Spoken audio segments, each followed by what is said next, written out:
Ahoy. That song just slaps. That has been our theme all week, and I'm telling you, it never fails to get me going. Welcome in. Happy Thursday. It's our Friday. Juneteenth, we're off tomorrow, so this is our last show. No Rob today. He'll be back on Monday. Big Sook, Jason Zakanic, Stevie Litt over there.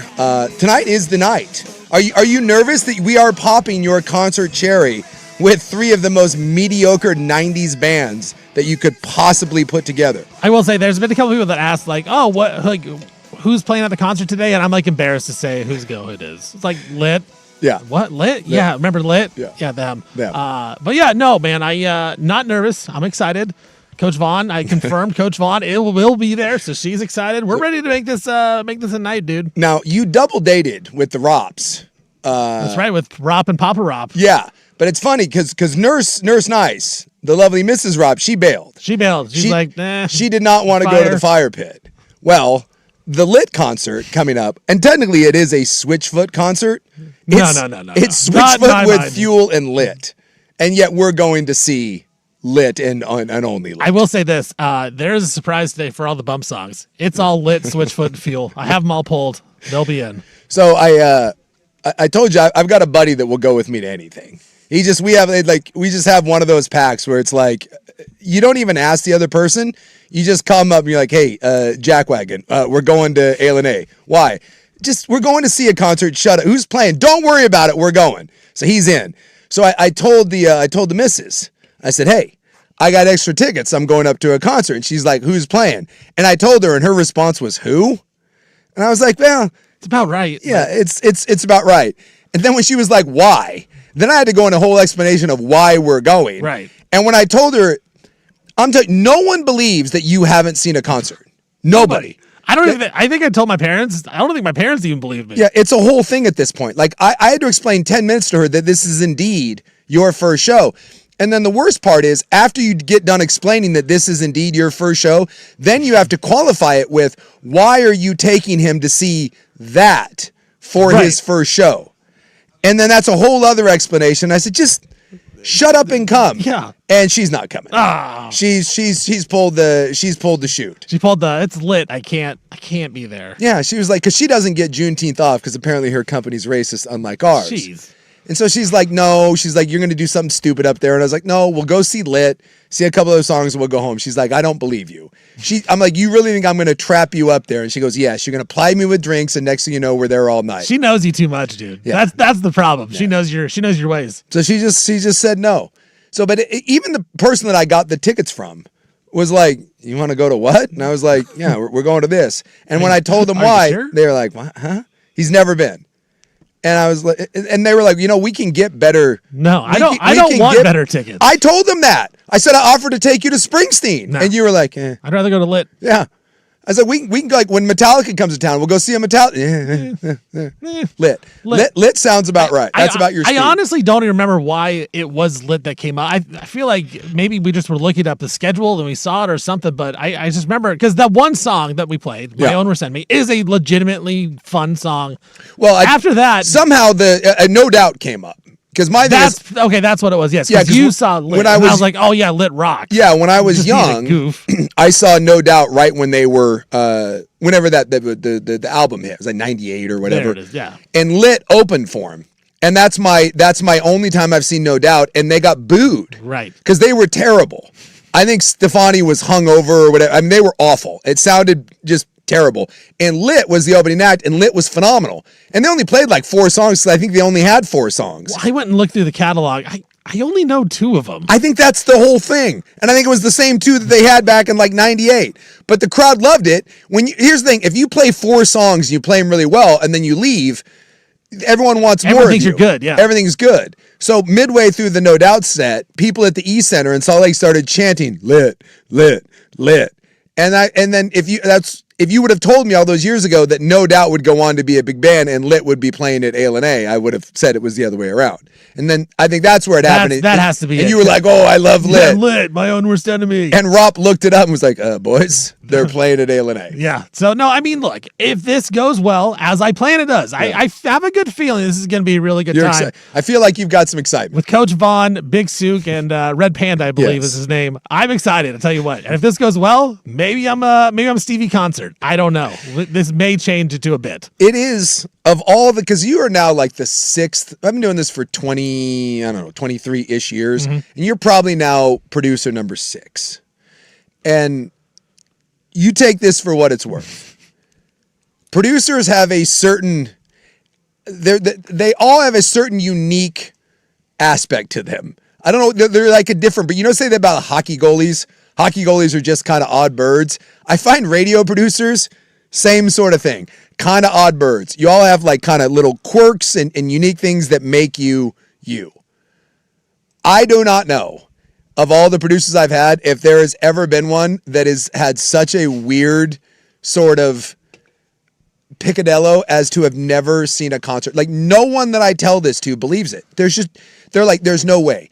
Like, does he like music? I said, yeah. He likes sports, he likes music, and they've never stumbled into one. And he's like, no. I'm like, no one believes what you're selling. And I just don't know why. I don't even know why I haven't. I guess it just never happened. Like, I didn't have the money, I guess, to really ever go. And then it just never happened. Then just really never happened. Then it really never happened. And then I'm like, all right, now it's just kind of a bit at this point. I'm just not going to do it. And so people find it interesting. I love to tell people that, because you're right. People are like, well, do you just hate music? No, I love music. I'm always listening to music all the time. I was listening to music while I was working today. Like, I just haven't gone. It's one of those weird things. There was my brother years and years ago, and I think, I'm not certain, but I think he's knocked it out since. Like I said, it's been many a year, but he had a thing where he never left the country. Like, he had never been out of the country, and I want to say it was like 40. I mean, it was like late 40s or something. And that was his always thing, whereas he goes, it turned into a bit. He said it had gone so long that he couldn't, because someone was like, just go to Canada. Like, you live we're 5 hours from the border. And his thing was, well, it's gone this long, so I can't just break the streak with something kind of. I was ready to die. I was ready to die with this never going and be okay with it. But you know what? You talked me into it. How could I? You just talked about yesterday. Yeah. The Portland Fire game, everyone wants to go with you. I get to go to the concert with Big Sook. I mean, it's like I won a contest. Yeah. So I'm going back to back because I had the fire pit last night. Oh, man. Which was my first fire pit experience. Yeah, you'll have to give us the full review. And I got a doozy. I mean, it's Shinnecock Thursday here. I got World Cup fever. But right now on my slate, I'm excited about Lit. I'm lit for Lit. I don't know who the hell Fuel or Switchfoot. I'm guessing at some point I will. There are a couple songs that I'll know that you should know. Yes. Okay. So I'm convinced at some point I'll be like, any band that was somewhat popular, there'll be like, I went and saw Train once. Yeah. And I was like, I don't know why. Someone just gave me Train tickets. Oh, Coach Vaughn went to Train. She loved it. Dude, I'm telling you. My good friend used to run the amphitheater. And that's probably what happened. He's like, hey, do you want to go see Train? And I was like, oh, maybe. Probably had a gal at the time that was like, oh, Train. And he said Train is one of their most profitable acts. Like, Train, they don't cost a lot to book, and they put asses in seats. That's like the dirty secret behind concert venues. I'll let you behind the curtain. They don't make a lot of money off of the big acts. They cost too much money to book them. So even though they sell out, like especially at the amphitheater that doesn't have a massive seat count, right? I've seen Pearl Jam played there once. I'm trying to think of some of the other like huge bands. I think the Eagles may have played their Sting. So even though those places, even though that sells out, the money that Pearl Jam costs for the I don't know what the amphitheater has to pay to book them, it's so high, there's not a big profit margin. You know what I mean? Like, it's not a huge money maker, but they have to book those acts. That way people, will want to come. Without those, you need big acts to go to those venues to kind of get your bona fides up. But he said where you make your money are the Def Leppards and the Trains and bands like that. He goes, you wouldn't think it, but they come every year. And you look, they'll be the same Heart is one of these. you'll see them and like, oh my God, they're coming around again. And like, yes, because they don't cost a lot for the promoter and the venue to book. And they consistently sell 12 to 14,000 seats. And that right there is how you make money. Doesn't cost a lot, and they put asses in the seats. And so I ended up going to Train, and I thought there'd be like 3 people there. Dude, 15,000 people showed up for Train, and they knew all the damn songs. And if you ever wanted to hear music that old white people want to hump to, it's Train. There was so many like 51-year-old couples just going at it in the lawn. And I actually knew I ended up knowing like 9 Train songs. That's the thing is, you know a lot of their songs. When you start playing, we're like, oh, that's Train? Okay, yeah. I got it. I had no idea. But you would never search it out. I knew that Drops of Jupiter. Drops of Jupiter. That was the one song I knew. Dude, they had like 8 others, and I was like, oh, I know this song. And then you look over and you see 2 people just going at it in the box. You're like, well, that's happening. I'm telling you. Train, and I'm guessing tonight with Fuel and Switchfoot, it'll be one of those things. Yeah, there's gonna be a couple real big Switchfoot fans that are just going hard in the paint. And the people watching, I'm telling you, dude, it's phenomenal. Like the A shows, we went and saw me and the Red Panda, me and my buddy, we went and we saw Scott Stapp, not Creed. No. Just Scott Stapp, lead singer of Creed. And I'm telling you, same thing in the ballroom, like chairs on the floor. It's like a convention, but with Scott Stapp, and it's incredible. The people watching, absolutely incredible. And we'll get to play the new fun game. Because remember, this is 3 very, very 90 alternate punk bands. Mm-hmm. We will play the fun game of over-under number of black people. Ooh. It's going to be about 1.5, by the way. Yeah, that is going to be a low number. And employees don't count. Actual fans, minority people in the crowd.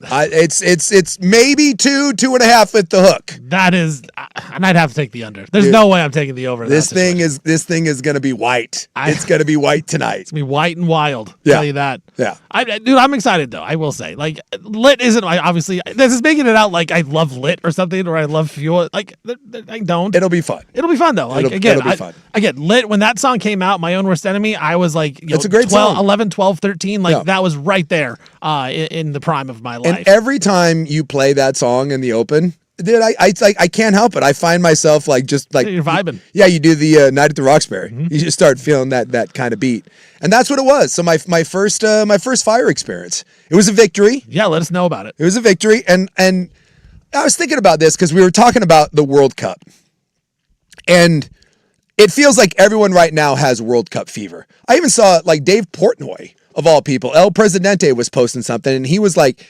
He almost like word for word what I was saying yesterday. He goes, dude, I don't care about soccer. It's not my gig.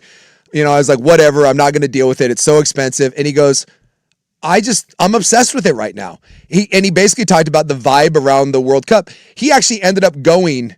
He said he pulled what I wanted to do. He goes, dude, I'm getting on a plane. I'm going to Boston. I'm going to hang out with the Scotland fans. He goes, he was actually debating whether to go to the game or just hang out with the Scots at a bar. And he goes, I got to be there. There is a vibe right now at the World Cup that can't be beat. And maybe this changes as it goes along, but there's vibes. Today, the championship parade in New York, vibes. You can't quantify vibes. You don't know how to get them. You can't replicate it. It's a thing. And when it happens, it's lightning in a bottle. And we've all been there. We've all been to a bar before my favorite bar that I drink at is a place called Jerry's. And it's up here just kind of by us. And it's in the middle of nowhere. And it's a tiny little place. It's like the size of the studio, right?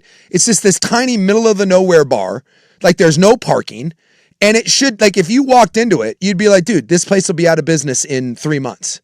But I'm telling you, the vibes at that place are incredible. And every time I take someone there, they do the same thing. They're like, this is where you hang out. And I'm like, dude, this place is awesome. And they're like, what? And I'm like, just trust me. It's phenomenal. I don't know how, and I don't know why. And if you picked that place up and moved it somewhere else, it might not have it. If it was a bigger place, you might not have it. I don't know.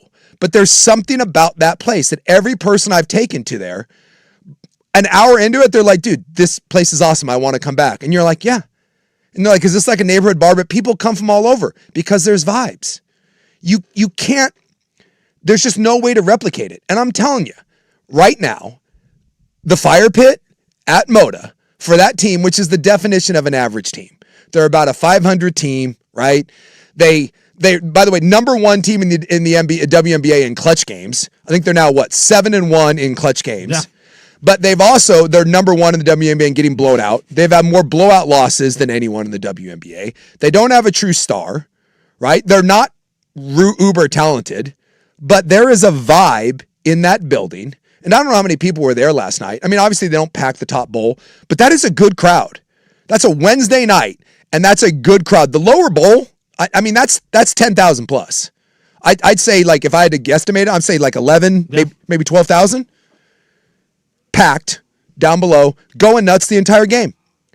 Down by 12 in the second half, the place was rocking.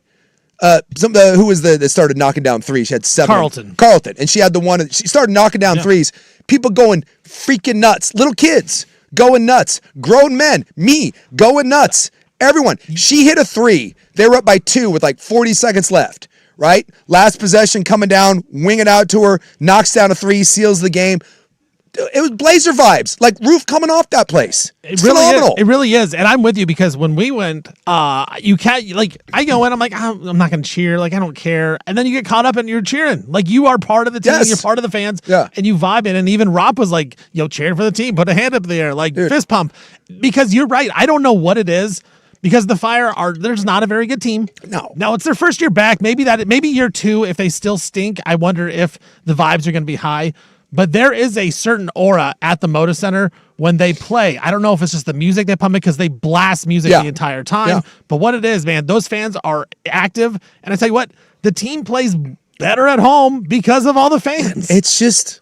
They're fun. It's a fun, entertaining thing to do. Yeah.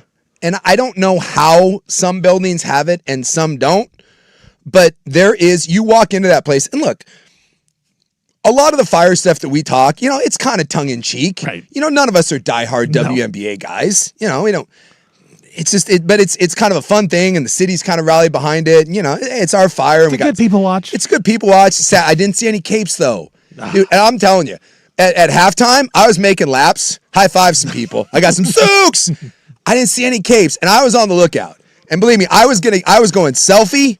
I wanted some cape talk, and so I was very disappointed that I didn't see a cape. See, I wanted some capes. We saw the cape, and now we've never seen it again. No. They must be hiding this. It's starting to think that it's like a Sasquatch thing. It's just like you only hear like stories of capes. The rumor of the first couple games, the capes at the Fire game. Because I'm with you. I didn't see any capes, but it is a people watch for sure. To see that, and I will say it's great. It's fun to see for me, like see dads with little girls, like little kids, little girls, and like cheering them on, wearing the jerseys. Like I think that's awesome. So I went totally just on the idea of like, all right, I got some tickets through work, and I'm like, let's go check it out. So I was there. I'd say 5 minutes in, I got caught up in it. And you're right, they are blasting music. It's nonstop energy, and that's all I can tell you is there is. And I wasn't even drinking much. Like that was stone cold sobriety for me. That was Buffalo sober, by the way. Just some some light beers and some of the lighter liquors. Buffalo sober last night, and it was great. So that's my report from the Fire Pit. And I was talking to some people, and like tickets are pretty affordable. I was asking some people. I was like, hey, what did this cost you? Because again, mine, I didn't have to pay for mine, and I was blown away. So if you're a dad and you're looking to take your daughters to something fun, even sons, sons, plenty of, that is not an exclusive female thing. There were plenty of guys in the crowd. Yes. And I honestly think you can get probably 3 decent seats. Like if you had you and your 2 daughters for $100. Yeah, because I think even the most expensive tickets, the Caitlin Clark tickets to get in, it was like $20 maybe, 25. Yeah. Dude, I was talking to some people when we had decent seats. I was talking to some people around that had okay seats, and they were like, they cost me like $30. You're talking 200 level, maybe top of the 100. Like 30, so I'm like, dude, for $100, you can get 3-4 people in here, and I'm telling you, dude, there's some juice in that building. There is, dude. Hats off to the Fire, hats off to the Fire Pit, hats off to the crowd, the in-game operation people. They have again created vibes, good vibes only. And I wish you knew how to bottle that, because if you did, you could make $1 gajillion selling that to businesses. Right. But that's the other thing too. People that have that aura, people that have that vibe, the ones that really have it, it's authentic. And you can't, and you can tell when someone's faking it. You can tell when there's a poser, and you can tell when everyone knows the cool guy or the cool girl or the cool place, and it doesn't try too hard. It just is. And right now, I think the Fire have got it. And we've been lucky, because I think the Timbers, I think the Thorns, I think the Pickles do a great job. I think we in Portland have an appreciation that sometimes, especially with some of the minor sports, and I'm not trying to call the WNBA minor, but it's not one of the big four. Right. Certainly with like the Pickles or the Hops or whatever, yeah. Winterhawks, you need to have something more than just, oh, we'll come watch basketball, right? Because it's not Major League Baseball, it's not the NBA, it's not the NFL. That you need, and minor leagues baseball has understood this for years, you need to have something that ropes people in. You got to have the juice, you got to have the vibes. And I think in our city, I think some of these entities, I think most of these entities have done a phenomenal job of creating that. So tip of the cap, highly recommend, 2 thumbs up, Fire Pit. When we come back, when we talk a little World Cup, who gets the Frank A services? Do we go Shinnecock? Do we go World Cup? Do we go Blazers? We'll spin the wheel and we'll find out. Frank A services coming up next here on The Fan.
From the George McCoy and Warren Allen Sports Desk, a Sports Center update on the Fan Sports Network, 105.1 FM and 1080 AM. First on this Fan, a little World Cup update again today. Earlier, Czechia, they played South Africa. They played to a 1-1 draw in the early match. Later on, it was Switzerland defeating Bosnia 4-1. Right now, Canada taking on Qatar. Midway through the first half, Canada up 1-0 in that one. Team USA takes on Australia on Friday. That match will be at noon here, Pacific Standard Time. And Christian Pulisic, he continued to train separately today away from the team. Pulisic is trying to heal a hurt left calf, status unknown for the match on Friday. College World Series is set. North Carolina, they'll be taking on Oklahoma in the best-of-3 series. That series starts on Saturday. Oklahoma, they were 14-16 in the SEC this year, but they'll be playing for a championship. Former Iona men's basketball player Adam Jai Jr. Is ruled ineligible by the NCAA for his alleged role in a point-shaving scheme. He told bettors that he would throw the first half of a game against Rice, but then said he did not go through with the plan. That bettor placed 3 bets worth $15,000, and they all lost. And Angels outfitter Mike Trout, he's heading to the IL with a hamstring injury. I'm Stephen Vaughn from the George McCoy at Warren Allen Sports Desk. Don't call your mom. Call George McCoy at warrenallen.com.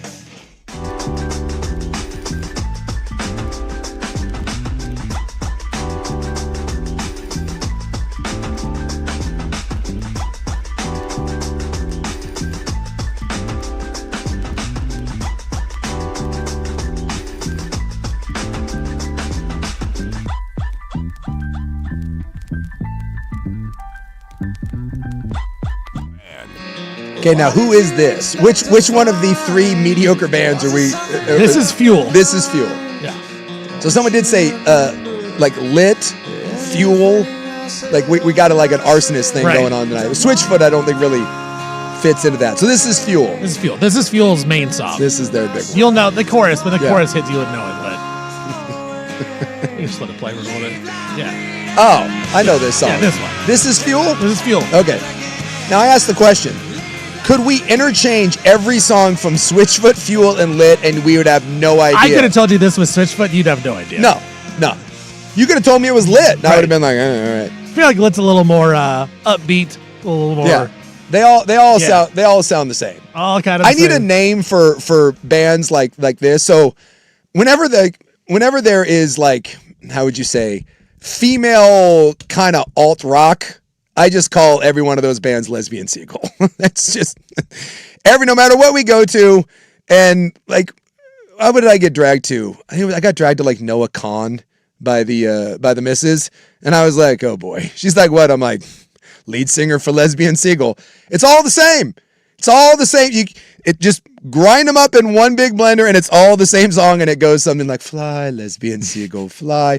And you get in touch with your feelings, and it's very emotional. Yes. And there's no men in the crowd unless they're being drugged there by a woman that they're trying to sleep with, but she doesn't really want to sleep with him.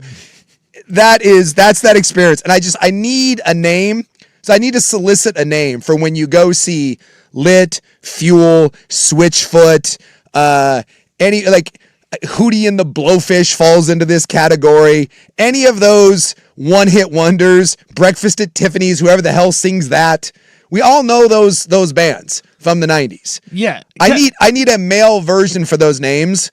I need a new Lesbian Seagull because it's all the Divorced Dad. Right. That's exactly. Because it's the era after the grunge, Yes. right? And so you got to find that era. It's the late 90s Yes. alternative rock, Yes. but alternative rock doesn't roll off the Yes. tongue. Yes. You need something a The little bit Divorced better. Dad. That's a good one. Who will be there and they'll be wearing like khakis with white socks, a golf polo, probably with a team logo or a company logo, trying to get laid by talking to a girl that's 25 years younger, and he's like, yeah, this is awesome. That will be the crowd. That's what will encapsulate this. And so I need a name for that band. Who are you going to see tonight? I'm going to see Divorced Dad. But that doesn't have the same, like, Lesbian Seagull. It just We know what that means. You know, like, what are you going to see tonight? Lesbian Seagull. You know. Okay. You know. It's going to be So it's not your choice. Got it. No, Okay. it's great. an emotional thing. I need a name for these. What gets the Frank Gay services today? How about we give it to the Knicks? I love first off, there's not a lot going on right now. Like the World Cup, obviously, but unlike some other people, Stephen A. Smith and the entire ESPN crew, I am not going to pretend to sit up here and try to break down Canada and Qatar or Qatar or whatever the hell that is. I can tell you about the vibes around the World Cup and how awesome it is, but I have no ability to tell you and break down any sort of front line or what's happening. I do know that the USA plays Australia, and I was this close because we got the day off tomorrow. I just couldn't find someone to do it with me. I was this close to saying, F it, get on a train, but it's at noon too. So now I got to take a really early train because I really thought about taking a train in the morning, getting off at the stadium, putting $500 in my pocket in cash, and then waiting until 30 minutes before the match and just seeing, could I get in as a single, or two? Could I get in?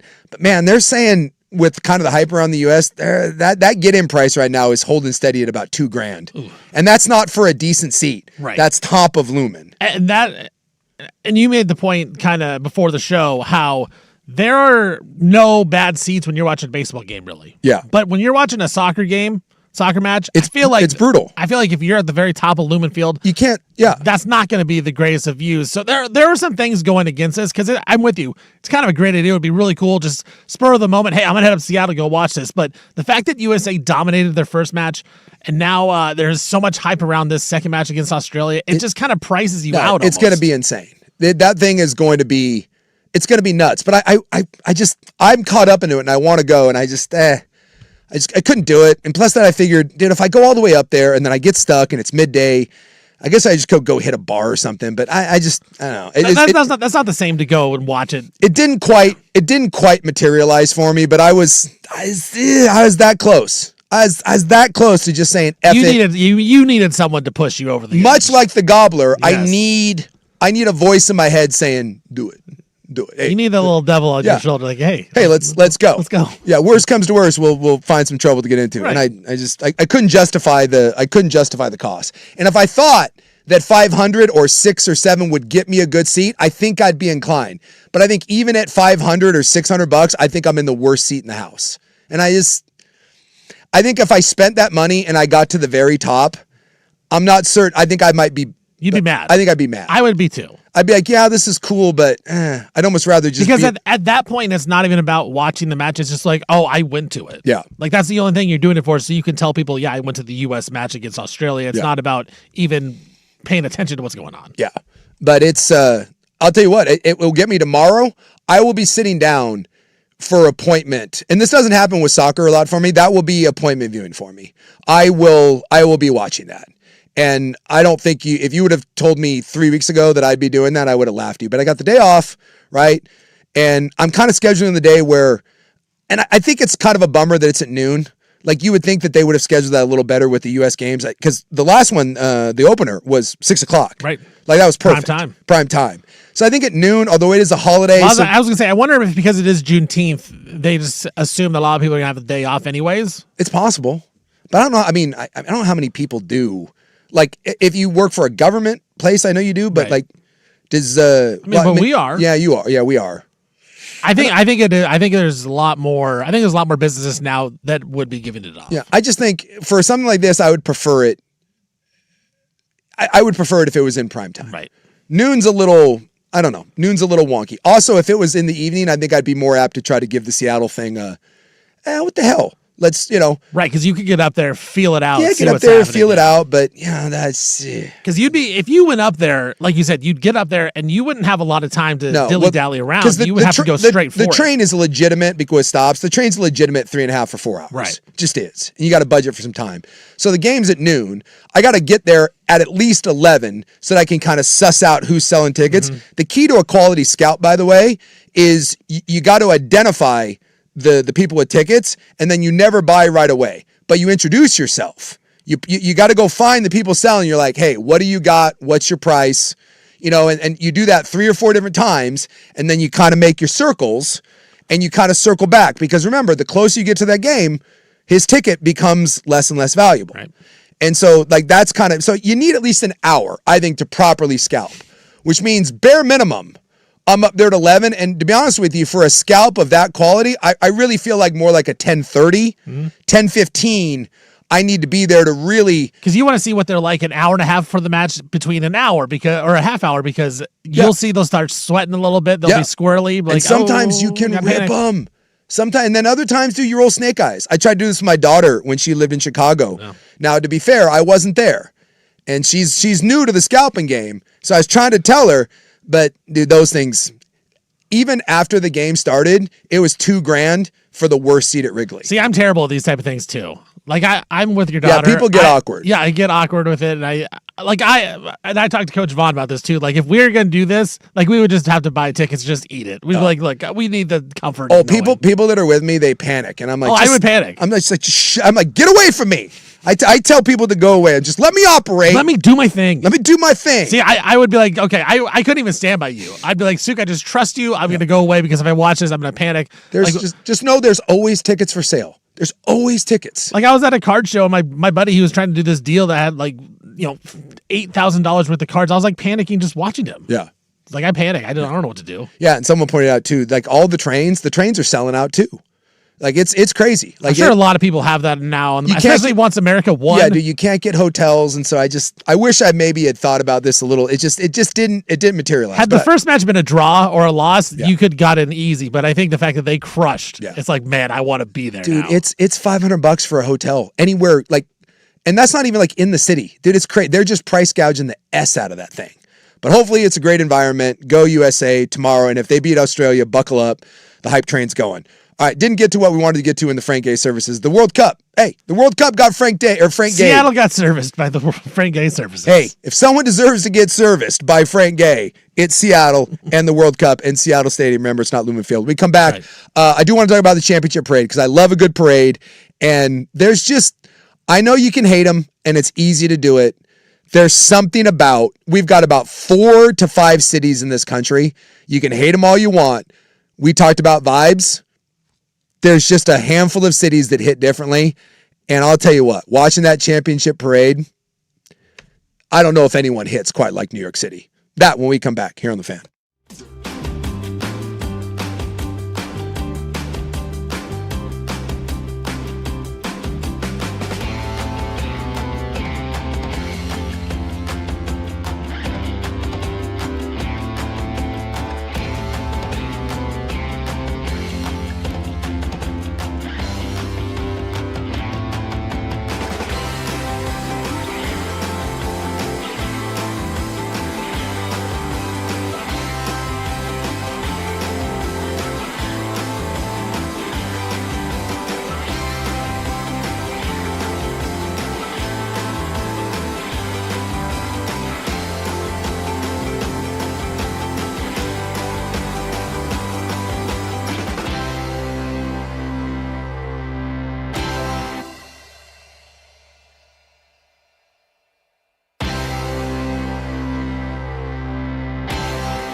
Switchfoot. Is the leaders.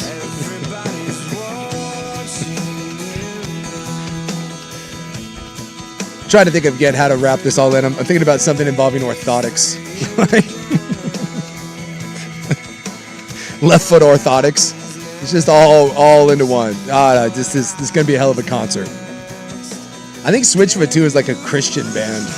Yeah. Is there going to be people like with glittery crosses? Sure hope so. Dude, I love super Christian guy with like, he's like wearing a glittery jacket, like an Ed Hardy shirt, but it's got a giant cross on it just to let you know that he likes bling, but also Jesus. Hey, thinking about you. Now this would be, in my opinion, their second most popular song. They have a more popular song than this. I also plan on doing if we do some Christian rock, I want to do the hand in the air and like my head down, but in a reverent bow. Can we bring lighters or? Yeah, I got a lighter. I got some Zippos. You might be able to bust a lighter out tonight. I think, will they let me bring that in? Probably not. Because I keep probably not anymore. Well, my golf bag's in the car, and so I actually have a Zippo and some cigars. I don't think they're gonna let me bring the cigar in, but can I sneak the Zippo in? Does anyone do the lighter at the show anymore? I don't know, but you're about to get thrown out of this Switchfoot concert. Well, that'd be a great review on Monday. Suk thrown out of the Switchfoot concert for being too rowdy. Dude, no, I can embrace. They won't realize that I'm making fun of it, but I will go incognito. They'll rope me into their Christian brethren. They'll rope me up. I just don't know. Like no one uses Zippos anymore. Someone has like the little torch lighters, or they do the phones. No, I got the old school Zippo. Yeah, I can fire that. I fire that bitch up there. I'm gonna fire one of those up for Christ. Is what I'm gonna do. Christ compels me to light this fire for Switchfoot. Let's go. I don't disagree. I think it's a great idea. So I love a good championship parade, and the whole theme of this first hour has just been vibes. And I was thinking about this because I was rooting for San Antonio, right? I know everyone right now hates Wemby and screw Wemby, but that was the largest rated final since 1998. You think about everything that's come, that's the peak of the Jordan madness. And Jordan is probably one of three athletes that's just in a different realm as far as attention and coverage in my lifetime. Tiger had this. LeBron didn't even have this. It just didn't. So for the fact that this was the biggest finals since then, one, I think Wemby was obviously an interesting story, but it was the 40-plus year drought of the Knicks. And New York it hits different. And I love Portland. This is a city that I have lived in. I have lived everywhere from Woodburn, La Center, Gresham, Portland. I have lived all over this wonderful Pacific Northwest of ours and Vancouver, right? I have lived in Portland or a suburb of Portland for 40 years of my life. I love this city through and through. I feel like this is home, and I don't really want to live anywhere else. And I think we offer a lot of amazing things. But if you've ever traveled, you know that some cities just have, again, something different to them. And obviously size makes a huge difference. But even LA, which, has its own vibe, and LA is great, it's not the same as when you go to New York City. New Orleans is my favorite city in the United States. I love New Orleans, and New Orleans has a vibe unto itself, but it's not New York. Chicago, my daughter went to school in Chicago. Love Chicago.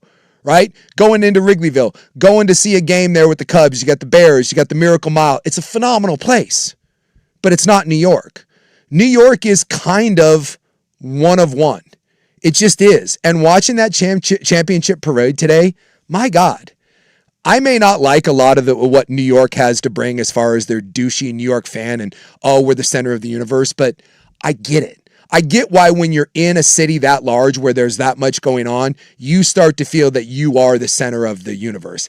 And seeing all the old Knicks players, seeing all the celebrities like kind of walk with it, which normally I think is kind of cheesy, but those people are born and bred New Yorkers that have been waiting for this for 30, 40, 50 years.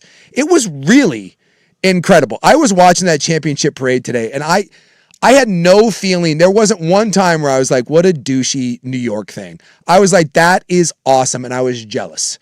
I was like, I see where you get wrapped up in New York culture and saying, that's my city, that's my town. That was really, really freaking cool. Yeah, 53 years between championships. Like, I know it's not the worst run franchise. It's not it wasn't a greatly run franchise with James Dolan, how stupid he is and all that kind of stuff. Yeah. But it wasn't the worst for sure. But 53 years is a long time between championships. Yes. And so to get that, I mean, you talk to any native New Yorker, like I've talked to a couple people from New York, and it's just like, it brought like a little tear to my eye. Yeah. Like, this is what they've been waiting for. Like, they've had the Yankees, they had the Giants, but the Knicks are a little bit different. It's Madison Square Garden. Like, it is the mecca of basketball. Knicks hits different. As much as they love everything there. They love their Knicks. The Knicks are different. And you talk to people from Boston and Chicago, there's always a team that... Just like the Cubs were always different than the Bulls. The Bulls are winning, but... It's not the Cubs. No. It's like you would trade a couple Bulls titles for a Cubs title. Right. And I think New Yorkers would trade a couple Yankees titles for a Knicks title. And then they got one, and it brought a little tear to people's eye. Like, I talked to the guy, he said, Jalen Brunson is the most important New York athlete ever. Yeah. And I don't know if that's true or not. Like, maybe it's just prisoner of the moment. It was so cool. They had Brunson's dad up there, and someone asked him, and he goes, no. He goes, it's Patrick. I love that Rick Brunson, who played for the Knicks, is a coach for the Knicks, is the father of Jalen Brunson. Screw you, son. He did. He flat out goes, no. He goes, it's Patrick. And all the old Knicks players were there. It was just, and they were all part of it, and it didn't feel chintzy or like bandwagony, like really you guys are all coming back. No, it felt family.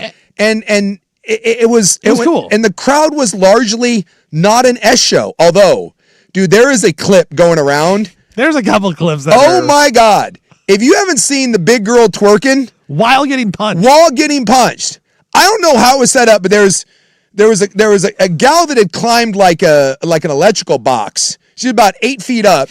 And then there was a smaller girl sitting below her, and the big girl up top starts doing some booty twerking on like the light pole. Right. And then somehow the girl below her doesn't like it. And they kind of... I think the big girl was trying to get down, and the other girl was blocking. She was like blocking the way to get down, and so they started yelling at each other. And so the big girl kind of starts working the pole a little bit, and the girl down below her, the smaller girl, starts giving her ass punches. And as you would think that would cause a scene. It didn't. It just activated more booty twerking. Right. And she pantsed her. Yeah. So, and the big girl who was twerking was wearing like spandex. The girl pulls down her spandex, rips off her thong. And punching the booty. And it's just punching. Her panties are ripped off, and it didn't stop. It only encouraged her. And then she starts doing rights and lefts to her head. She's punching the girl in the head, like her wig starts to come off. It didn't stop. No. Nothing was going to stop that ass. That is New York gumption right there. I don't think I've ever seen someone take an ass whooping and be like, no, I'm not stopping this. I don't know how much liquor or drugs were in that girl, but that was amazing. I'm twerking to the end. She was twerking she wanted to twerk, and she wanted to twerk, and she did. And the best part also was there was a dad holding his son, and the son was smiling. He was laughing. He was like, oh my gosh, like, what am I watching? And it's like, you know what? That's my dream. I want to hold my sons while we're at a parade while some big girl is twerking and getting punched in the butt and the face. Good times all around. And you're right. She had a mission. She was getting on top of that pole. Dude, she was going to twerk, and she did it. She did not care who was around her. Ripping her underwear off only emboldened her. You're like, oh, watch this. You're going to be embarrassed. No, she's not. No. In fact, she loved it. That coot was hanging out for everyone to see, and she didn't care. Dude, that's championship coot right there. And she's just like, here it is. Deal with it. Big Knicks fan right there. Also, there's also a video of Tyler Kolek, who is phenomenal. He's about a 6'3" white guy. He has cool, cool wavy hair. He looks like a poor man Steve Nash. He looks like a real Kalshi bro. He looks like a Poly Market bro. 100%. For sure. And he's running around. He's having fun. And all of a sudden, security comes out and stops him. And they're like, what are you doing, man? You're not allowed to. He's like, I'm allowed. I play. I'm on the team. Yeah. He gets stopped because he's a goofy looking white guy. 2 cops are getting ready to give him the business and get him off the parade route. He's inside the barrier. He's like, Jalen, where you at, man? I need help. Dude, it was so cool. And then Mandani, the mayor, like this the only criticism I'm going to have is the mayor gave like an 8-minute speech. And whatever you think of the mayor, I know it's polarizing in this country. Everything is polarized. That guy is a true New Yorker. He is a diehard Knicks fan. I thought he gave an 8-minute speech that was, if that was my mayor, it was great. Dude, that was amazing. The history of the Knicks, called out all the great Knicks players. He knew it was an amazing speech. And I thought he had one of the cooler, it's about a minute or so? 40, yeah. He just mentioned, he thanked like Dante DiVincenzo and Tom Thibodeau, and then he goes into this. New York City has just had 2 of the most magical months in as long as any of us can remember. Over these past weeks, as the Knicks kept winning, our city has come together as one. Neighbors invited neighbors over. Strangers high-fived one another in the street. Subway conductors sang their announcements and bus drivers danced behind the wheel. So often when this city comes together, it is because we are forced to, by a moment of tragedy or adversity. What a gift it is to be brought together by pure, unfiltered joy. For as long as we live, we will remember this feeling of a city together, a city alive, a city overcome by happiness. But let's not pretend that this was inevitable. If you will allow me, I want to travel back in time 8 days. Game 4. 9 minutes and 33 seconds left in the fourth quarter. The Knicks are down 20. The analytics guys, the sports betting companies, the pundits who watch from far away, they do what they do. They run the numbers. They calculate the odds. They write the Knicks off. They give the Spurs a 99.6% chance of winning the game. A 99.6% chance of tying up the series 2-2, of reclaiming the momentum with the next game in San Antonio. A 99.6% chance of silencing the Garden, of another year of watching and waiting. But there is one thing that the pundits just don't get about this team, that they just don't get about this city. It is in that 0.4% that we go to work. Yeah, the whole speech was amazing, but that part where he talked about that the only time we ever come together is when we're forced to, the tragedy. And then we talked about it yesterday, right? You did. You talked about this exactly yesterday. 9/11, Katrina, something. That's the only time that we get to put this crap aside and just say, hey, man, you don't have to agree with everything, but dude, we're part of this together. And I thought that was great. I really did. I thought, go listen to the whole speech. I got a little choked up. I thought that was amazing to see all those people and this is why kudos to New York. Because for the last, month or two they've been doing this, all that crap got put aside. And he talked about, neighbors inviting people into their home for the first time and having beers with people and hugging people and all that. And that's the cool part about sports.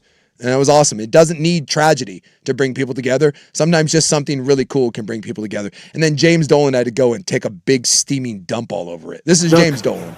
I don't need your vote. I don't need to quote to you, right?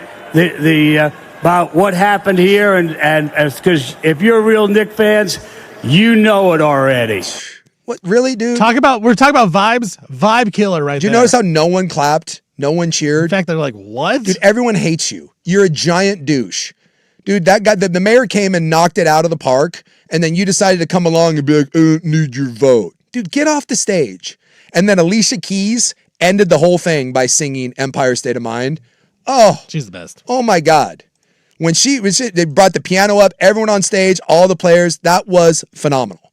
That is as good a championship parade as you can possibly get. And so today, Knick fan, City of New York, tip of the cap. You truly are one of one, and that was really cool. I can only imagine what it was like to be there. And maybe one day, Stevie Fire, maybe one day, you and I, shoulder to shoulder, Broadway, watching the Portland have a parade. Because that... Shoulder to shoulder, we'll be twerking on the poles. When that, you can pull my pants down and slap my ass because I'll be twerking. That will be an amazing moment. When we come back, we shift gears a little bit. I want to talk a little college football and the points cobbler. Coming up next here on The Fan.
Now, from the George McCoy and Warren Allen Sports Desk, a Sports Center update on the Fan Sports Network, 105.1 FM and 1080 AM.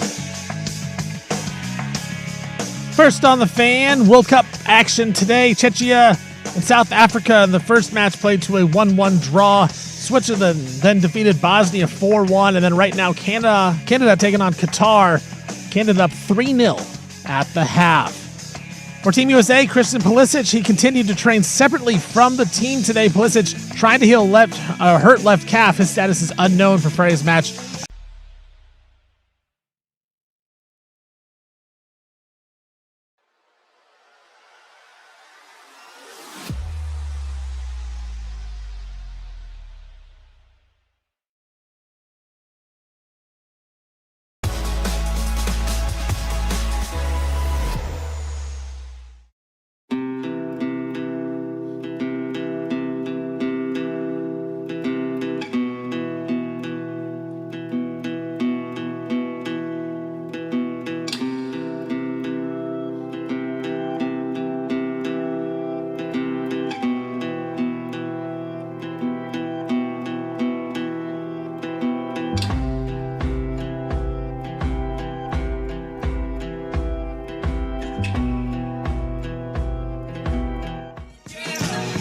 Welcome back in, hour two. College football points gobbler coming up. We just got done talking about this. This was Alicia Keys on stage. Yeah, I mean, she kind of did it like a cappella, just did the piano.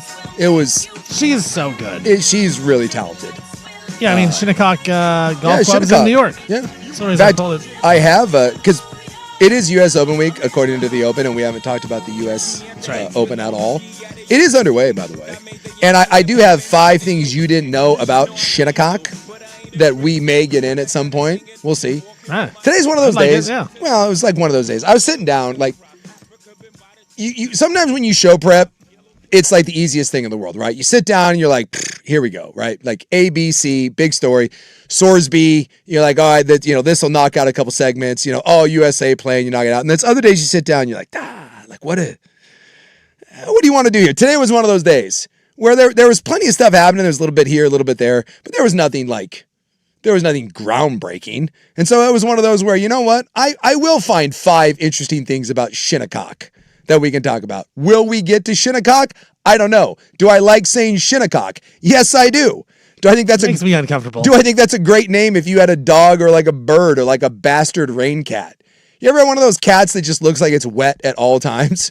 It's like, what is with that cat? You're like, that's Shinnecock. Don't worry about him. Cat's legit. Be fine. So we'll talk about it because it's the oldest golf club in the country. It was like in 1890. And anytime you have an elite golf club, just accept the fact that past is going to be really problematic. There's no golf club that started in 1908 that was really progressive and cool. But believe it or not, Shinnecock, for being the oldest golf club in the country, it's not as bad as you think. Are some things a little uncomfortable? Sure. Is it the worst? No. But it is the Gobbler, so we got to talk a little college football. I do want to talk about the Ducks. Andrew Nemec wrote an article on his Substack, The West Coast Bias, which actually, it's a good read. You should go check out his stuff. He does a great job. Was our local recruiting guy for years and years. He's moved on to bigger and better things, but he does a great job of covering all things high school athletics, and I just think he's one of the most dialed-in recruiting guys. And he had a piece on Oregon NIL. But I do want to touch upon the fact that the SAVE Act, or the SAVE College Sports Act, whatever you're calling that horse crap bill now that supposedly is bipartisan and is meant to save college football, that did make it through the House committee today. And by making it through the House committee, now it will go to a vote on the House floor. Now, there could be a lot of changes as this thing goes on. And it's a very fluid situation, and I'm not going to bore you with every single detail on this because the thing changes. Seemingly every day, there's a new amendment to this thing. It is, as I've read through this, none of this makes any sense to me. But as I read through non-partisan people, and by partisan people, I mean the people that wrote this, Charlie Baker from the NCAA, anyone from the Big 12 that's trying to shove this down everyone's throats, everyone not name the players who want the system to go back to where you can control players and put an artificial cap on what they can do and how much they can make. When you actually go through and you listen to people that are attorneys and people that do contract law, they almost all universally say the same thing. This thing is an absolute sham. Some of the things that they're now proposing in this thing is basically it will force, if this thing were to pass as is, there will be no more movement. If you are in a Power 4 conference, you will be forced to stay in your Power 4 conference seemingly forever. Like there is no expansion, there is no contraction. So if you're one of the smaller schools like Oregon State, you're hooped. You can't go any further. And if you're Florida State and you want to get out of the ACC, you can't. You're forced. You're stuck there. There will be no super conferences. You will all be stuck in one big ball. And by one big ball, they're going to distribute the money. The whole point of this seems to be ultimately is to take this is socialism, which I thought everyone in America railed against all the time. Basically, they are saying that two entities, the Big Ten and the SEC, have gotten too great, and we're going to force them to capitulate and become part of one big mass, where everything gets frozen. We're going to put a cap on what everyone can make, put a cap on what everyone can do, and then we will equally distribute the proceeds from there. And by making more money by collectively bargaining our media rights, we'll have more money to spread out. But inevitably, the big boys will make less. You're basically trying to shoehorn everything in and trying to roll back the clock and say, we like it the way it was before. Yes, you can make money, but you'll make money the way we say you can make money. I mean, it's just, as I read through this thing, it's just, it's insanity. It's absolute insanity that this thing is being billed as something that is positive. But isn't it kind of like the NFL? Well, but in again, a way, because the good franchises would make more money than the bad ones. Yes, but the difference between the NFL is that the NFL, the talent has a voice in it. Yeah. This is the main problem with this Save College Act thing is simply this. In the NFL, you have 53 players across 32 teams, right? So you got a couple thousand people, plain and simple. In the NCAA, you're dealing with over 500,000. So you are literally trying to say that the person that plays football at Ohio State is the same as the person that plays women's softball at, Marquette. Right. And it's just not true. In the NFL doesn't have to fund a lot of other sports.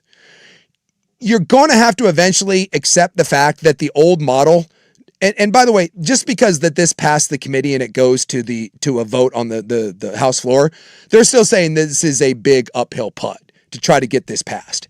And if it doesn't get passed, this may actually end up hurting long-term legislation. This may be their best chance to get this passed. That if this doesn't get passed, it may force them to actually go into a situation where they sit down and try to bargain and start viewing these athletes as employees, which I know they don't want to do. But you can't treat 550,000 people all the same. It doesn't work. You can't treat the SEC and the Big Ten like you do the Mountain West or the SWAC or any of these other conferences, which is why the Big Ten and the SEC are pushing back on this. You're now saying you guys are too big, too powerful, too successful, so we're going to put a bunch of arbitrary limits on it. We're also going to put a bunch of arbitrary limits on what you can make. Yes, we're going to let you get paid, but we're only going to let you paid X amount. Now, in the NFL, there is a limit on what you can make, the salary cap. But again, that is bargain. here's the pie, here's the revenue. We agree to give you this much. We take this much. Here's the rules that are in place. Everyone has a say in it. One thing that you haven't heard from anyone is a football player that says that this is a good idea. Now, the swimmer may come out and say that this is a good idea. You know, the person that's playing Mountain West basketball on the women's side may come out and say that this is a good idea. But you're basically trying to take from the top and you're trying to redistribute it and basically force the people on top to come back down. You're saying, no, everyone has to be in the same world. And the moment we realize that that isn't a viable option is the moment we start moving towards a sensible solution in the world of college football. 100%. I agree with you on the whole thing here because you're right. People, and I don't say that I want to go back to the old way it was for college football because there's obviously a lot of things that needed to be changed. But I can see where we're going and I can see what's happening.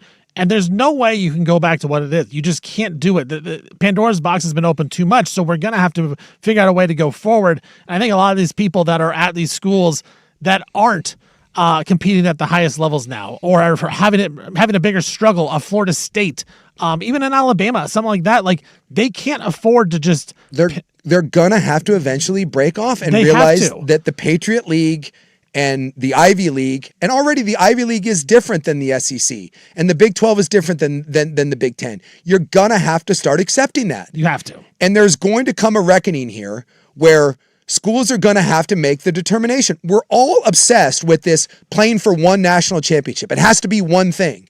And it's just, that's not realistic anymore. You're trying to marry this new world of paying athletes with the old world, and they don't mix. It's two different things. You're going to have a handful of schools that separate and say, and this is why the SEC and the Big Ten, I'm telling you, if this thing starts to get close to getting passed, the SEC and the Big Ten are going to give you the finger and just go do their own thing. It's kind of like the whole Blazer thing with the Moda Center. Like if you keep pushing it, Tom Dundon, I don't think wants to leave Portland, but if you don't give him the deal, it's going to make him want to leave Portland. The SEC and the Big Ten, if you keep going against what they want to do, and yes, you want to find a middle ground where it helps everybody, but the SEC and Big Ten make so much more money than everybody else. They need to have a larger say in what goes on.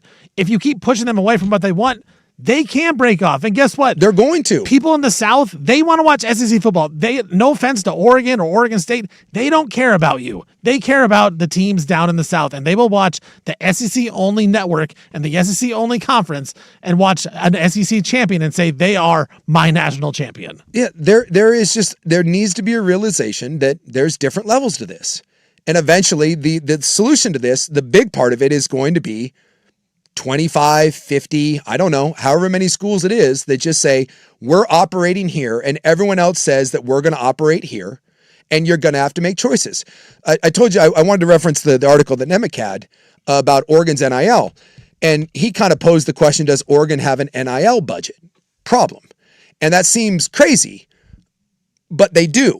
Oregon has an NIL problem for everything not named football. And there's two separate ways you can view this, because everyone right now in the world of college athletics is having to make business decisions. They just are. This idea that there's these unlimited funds for schools like Oregon and Ohio State, that's not true. There's only so many times you can go to the donor and ask for millions of dollars. Remember when Troy Aikman came out and said, remember, he basically wrote a check for $3 million to go get Dante Moore to UCLA. And Dante Moore left after a year. Remember, Troy Aikman goes, well, I'll never write that check again. You have a lot of people that have been asked to donate money. And they're like, what did I get from my money? Well, I didn't get anything. Well, I'm not going to give it anymore. Like, there's only so many times you can go to the well, and there's only so many of these mega boosters that are willing to write $15, $20 million checks year after year. You now, basically, to compete at the highest level in football, basketball, women's basketball, which are the three main ones, and then some of the ancillary ones, you basically have to be able to come up with, every single year, somewhere around the neighborhood of $60 to $70 million. To be competitive, you have to raise that every single year. And that's really, really hard to do, even for the big programs. So you're starting to see schools like Oregon. Ohio State's doing this. We had the Ohio State AD on years ago, and he said, we don't field as many sports as some of the others, like some of the other big schools, but he goes, when we fund a program, we have to make sure that we're funding it to where we feel we can win a national championship. When's the last time Ohio State was really relevant in something besides football? Over the last 10 years, they've had to make choices. just like Oregon does. So when Oregon's NIL budget and when the revenue share budget comes in and Dan Lanning goes to him and says, hey, I need a fourth wide receiver. And by the way, I know this is a fact. Like I'm telling you, this is 100% a fact here with Oregon. When Dan Lanning goes and says, I need $500,000 to go get my fourth receiver. And Kelly Graves goes and says, I want to get the number one player in their recruiting class who's a forward that is interested in coming to Oregon. But in order for her to even take a visit, she needs to know that I can give her the $500,000 that she's looking for. Kelly Graves didn't get the $500,000. That's a true story, by the way. That's just plain and simple. Kelly Graves went and said, I need this money for one of the best players in the country. And they were like, we don't have it. We can offer this much. And she now isn't considering Oregon. And so does Oregon have an NIL problem? No. They just have chose to allocate their money. Oregon's top freshman baseball player, the big stud Polynesian kid, who led Oregon to the Super Regionals, and next year he's supposed to be the Shohei Ohtani, and he's this bright, shining star. He's not coming to Oregon. He's leaving Oregon. Your two best basketball players left. And when they did, again, I have it on very good authority that the offer that Oregon made for them in NIL was not competitive with the other markets. Not only were they not very good, but flat out, they were not in the ballpark for Shellstead's services. They just weren't.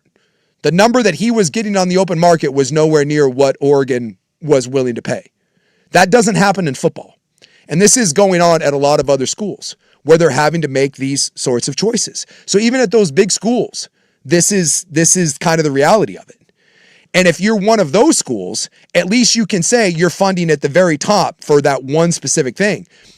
But if you're one of those mid-level schools, imagine going to your boosters, because at least at Oregon, you can go and say, hey, this is where your money's going. We're competing for a championship. Imagine being at Northwestern and going to a booster and saying, hey, we need this money. We need this. We need 75% of what Oregon's getting. We need $40 million a year to be competitive. And by the way, you know what that gets you? It gets you 6 wins.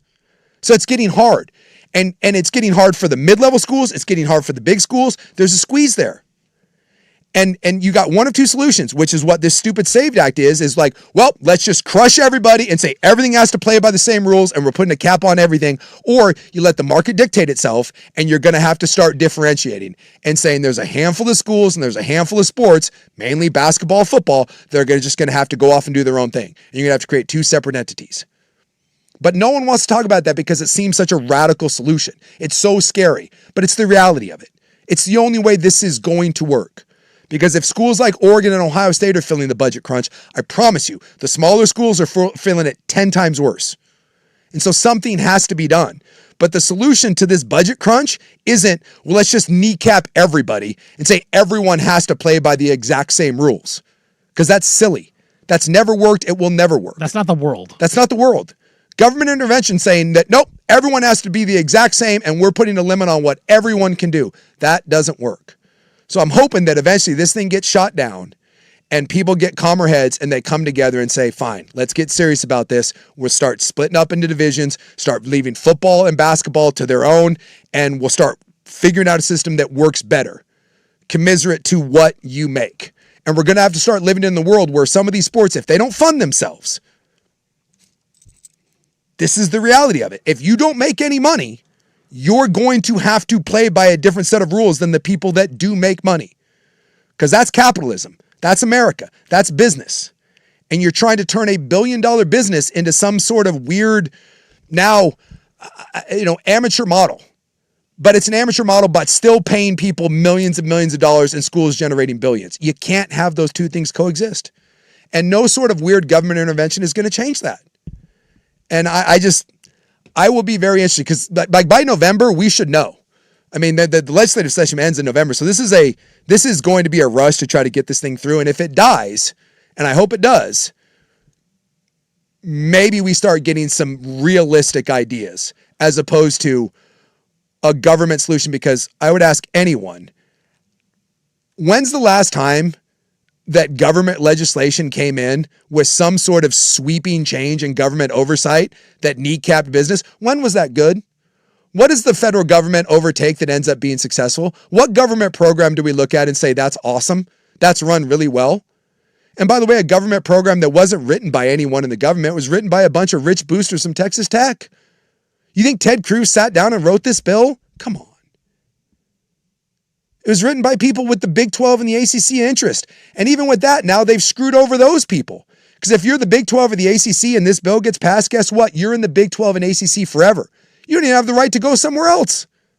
So not only are you now telling players what they can and can't make, you're telling players where they can and can't play. Now you're going to tell schools what conference they can go to. You're going to tell separate entity conferences how big or how small they can get.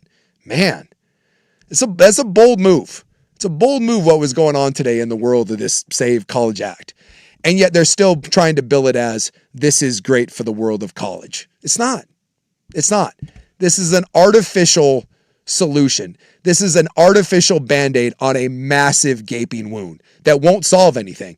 And by the way, this doesn't end the legal challenges. This doesn't end the lawsuits. This ends nothing. This actually doesn't simplify anything. It makes it more complicated. If you read through, and I don't have the time to go through all these little provisions they're putting in there, dude, it is a devil's list of stuff in there. This thing is so jam-packed full of contradictions and like just random crap that you're like, who came up with this? Well, who came up with this is 30 different people that are all trying to throw in their own personal interest. And it doesn't work.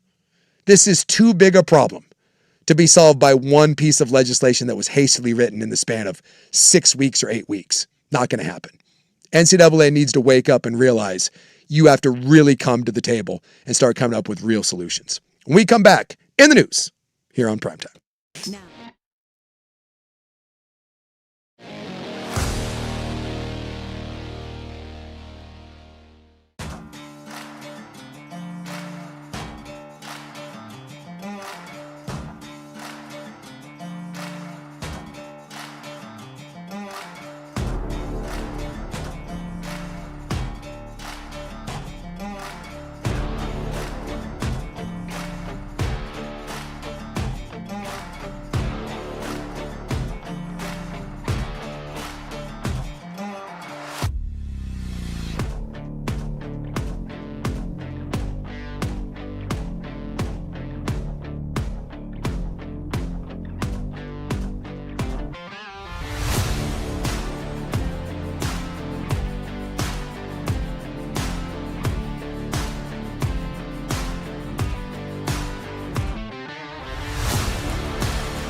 From the George McCoy and Warren Allen Sports Desk, a Sports Center update on the Fan Sports Network, 105.1 FM and 1080 AM.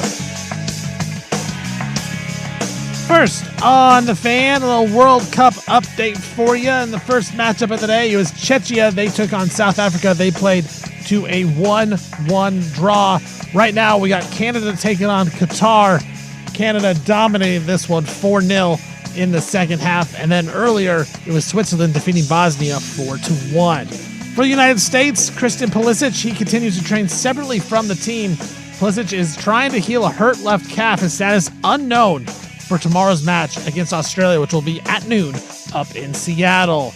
College World Series is officially set. North Carolina, they'll be taking on Oklahoma in the best-of-3 series. That series starts on Saturday. It's going to be 5 p.m. first pitch here in Portland. Oklahoma, they were actually 14-16 in the SEC this year, but will be playing for a championship. A former Iona guard named Adam Jai Jr., he was ruled ineligible by the NCAA today for his alleged role in a point-shaving scheme. Jai Jr. told bettors that he would throw a first half game against Rice and then told the NCAA he did not go through with the plan. The bettors placed 3 bets worth over $15,000. They all ended up losing the bets. And Angels outfielder Mike Trout, he's headed to the IL with a hamstring injury. I'm Stephen Vaughn from the George McCoy at Warren Allen Sports Desk. Don't call your mom. Call George McCoy at warrenallen.com.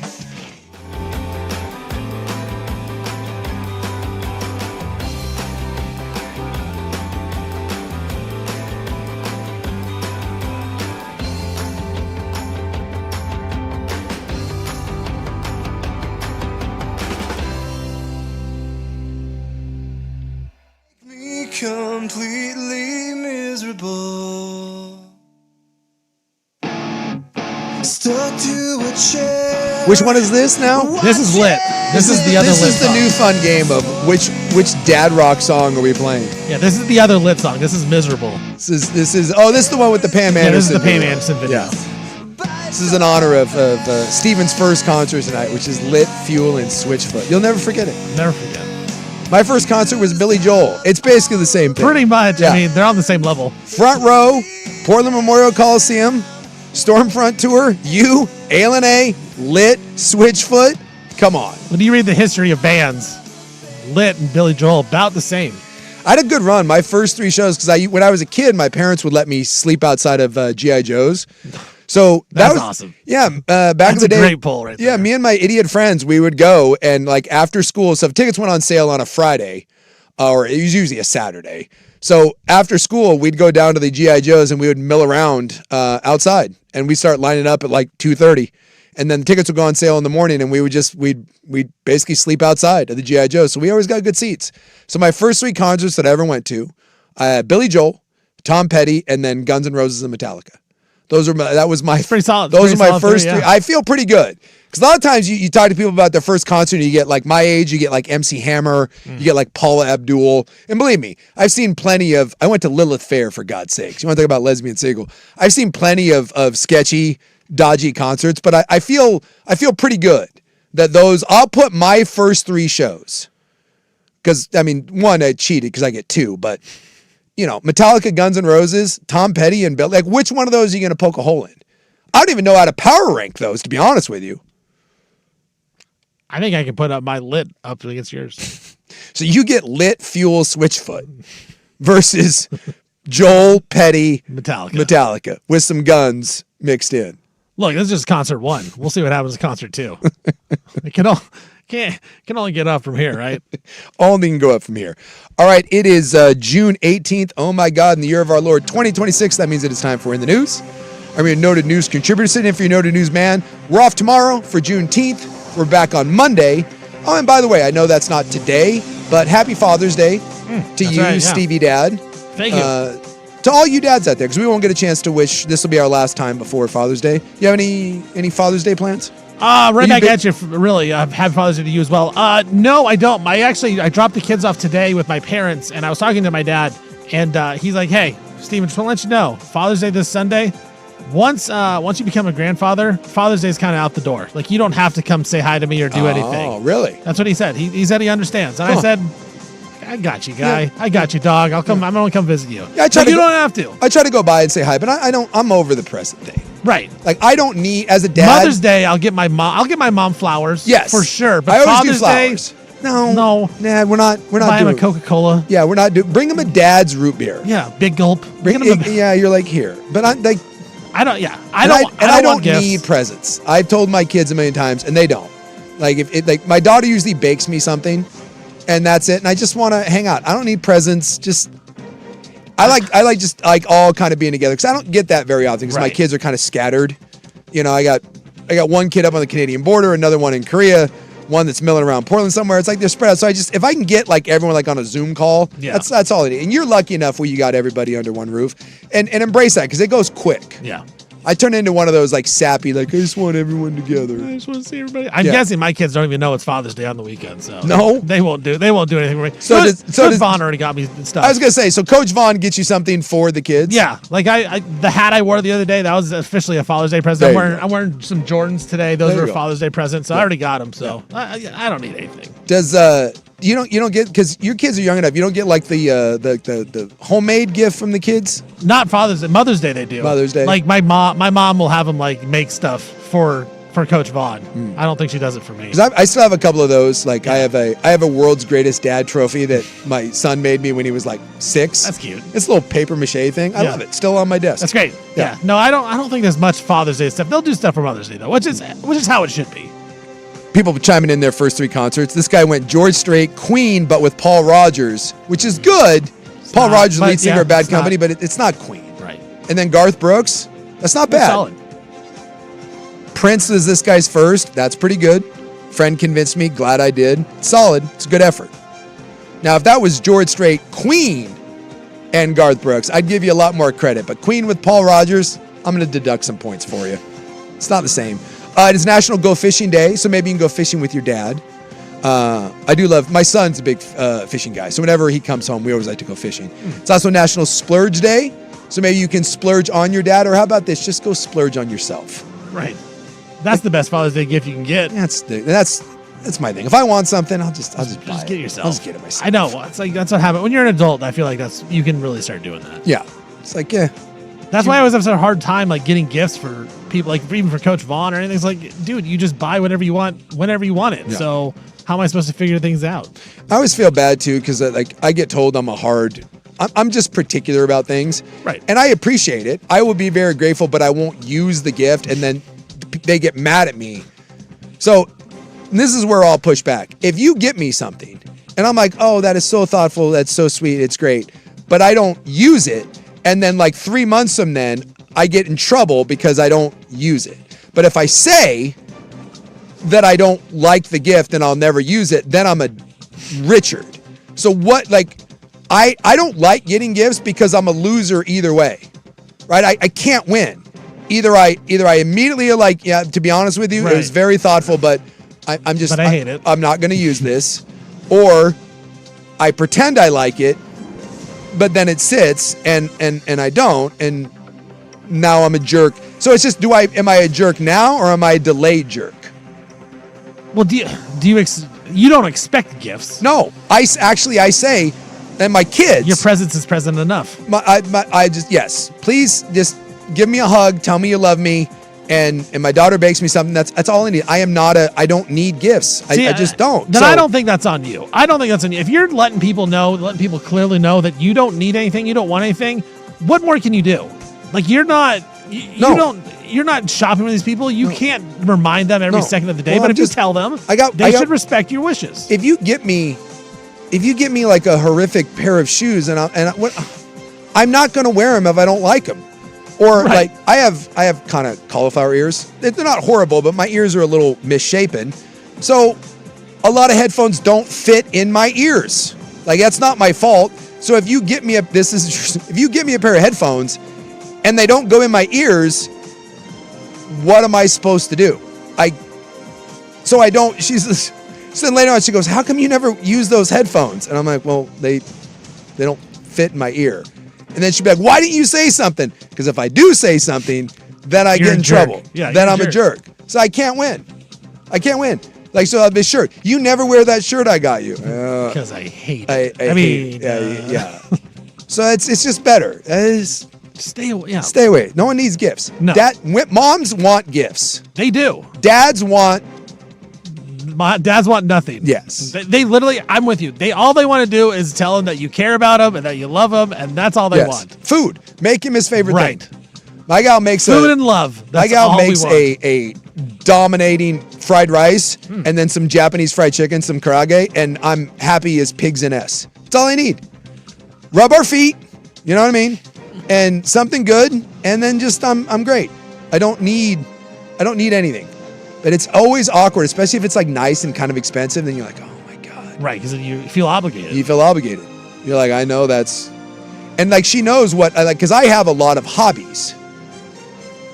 But the hobbies that I really like, I'm particular about the things. Like if you're really into something and you like doing it, if you're a golfer, you don't just go out and like, I'll take any wedge. No. Well, here's a putter. Well, no, I don't want that putter. You want certain golf balls. Yes.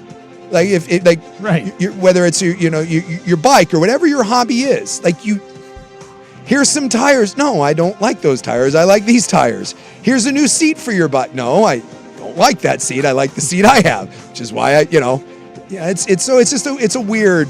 Well, what's your thought on if like you really want something particular, you like text them like, here's a link for what I want. Yeah. And she does ask Like for that. Coach Vaughn does that for yeah, me. and I still feel weird. I'm just like, I don't know, just Yeah. how about a bottle of booze, right? You just someone said exactly. When in doubt, dude, a bottle of bourbon. For me, Irish whiskey. Dude, you give me a bottle of Tullamore Dew, and guess what? Again, I'm just perfectly happy. You're happy. Yeah. Let's have a little. We go out, have a nice evening, have a little. Have a little whiskey. Maybe go home, make the sex, and you're great. Perfectly happy. All right, when we come back, we got a new budget. I don't know if you know this, $8.5 billion. And literally the day after the budget was agreed upon, we're trying to change the budget. The most Portland City Council thing ever. We talk about it next in The News Rolls On.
man. Smack dab in the middle of In the News, along with Orthopedic Dad Rock that we keep playing. Getting excited for the big Lit Fuel Switchfoot concert tonight. A little disappointing you're going to have to wait till Monday to get a breakdown of this. It's going to be a good night. I know. It is a little disappointing. It's going to be a big Monday show, I'll tell you what. So the breakdown of this and the breakdown of Rob's trip back to Kansas City. Yeah. The Vegas odds are already coming in on Stevie Fire getting drunk, high, passing out, or sex tonight. It's a whole thing happening right now. I would guess it's probably easy bets. I'm not passing out. I can tell you that. We'll see about that. Unless Sook drug it. We'll see how this goes. If Sook's drugging me, that's the only possibility. I can't imagine I'm going to just start doing all these random things I just don't really do. Have I drugged a friend before? Who's to say? I don't know. Allegedly, maybe, I don't know. I mean, maybe Lit just brings out the crazy in me. I don't know. Yeah, what if you just get wild? You've never been to a concert. What if you go to Lit and you just can't handle it? I just find a new identity. Yeah, it's time to go. New Lit identity. Yeah. Lit just brings it out of your me. car is in the front yard. I'm sleeping with my clothes on. Coach Vaughn's pissed off. I would hope your first concert, Coach Vaughn, decides to give you a little encore. Oh, she's ready. She's ready to go. She knows what's up. She couldn't miss it. She was having real FOMO. All right, we are smack dab in the middle of In the News. So after much deliberation and, shall we say, contentious bickering, the city council has indeed approved our new budget for the 26-27 year. And this is where I was pushing back when we had what was the council? Candace Avalos. Candace Avalos, and she does come up in this too. This is what I was pushing back on with the Moda Center renovation. So they're asking the city for $120 million. That's over 20 years, by the way, 20 years of a lease. Now I'm no math expert, but that breaks down to about $6 million. Yeah, six.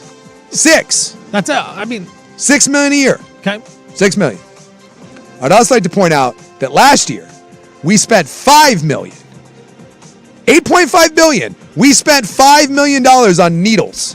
We handed out $5 million of needles, and we handed out $2.2 million of tents and tarps. So that's $7.2 million. Now look, maybe I'm just a sports guy here. I'm just a sports guy. Me too.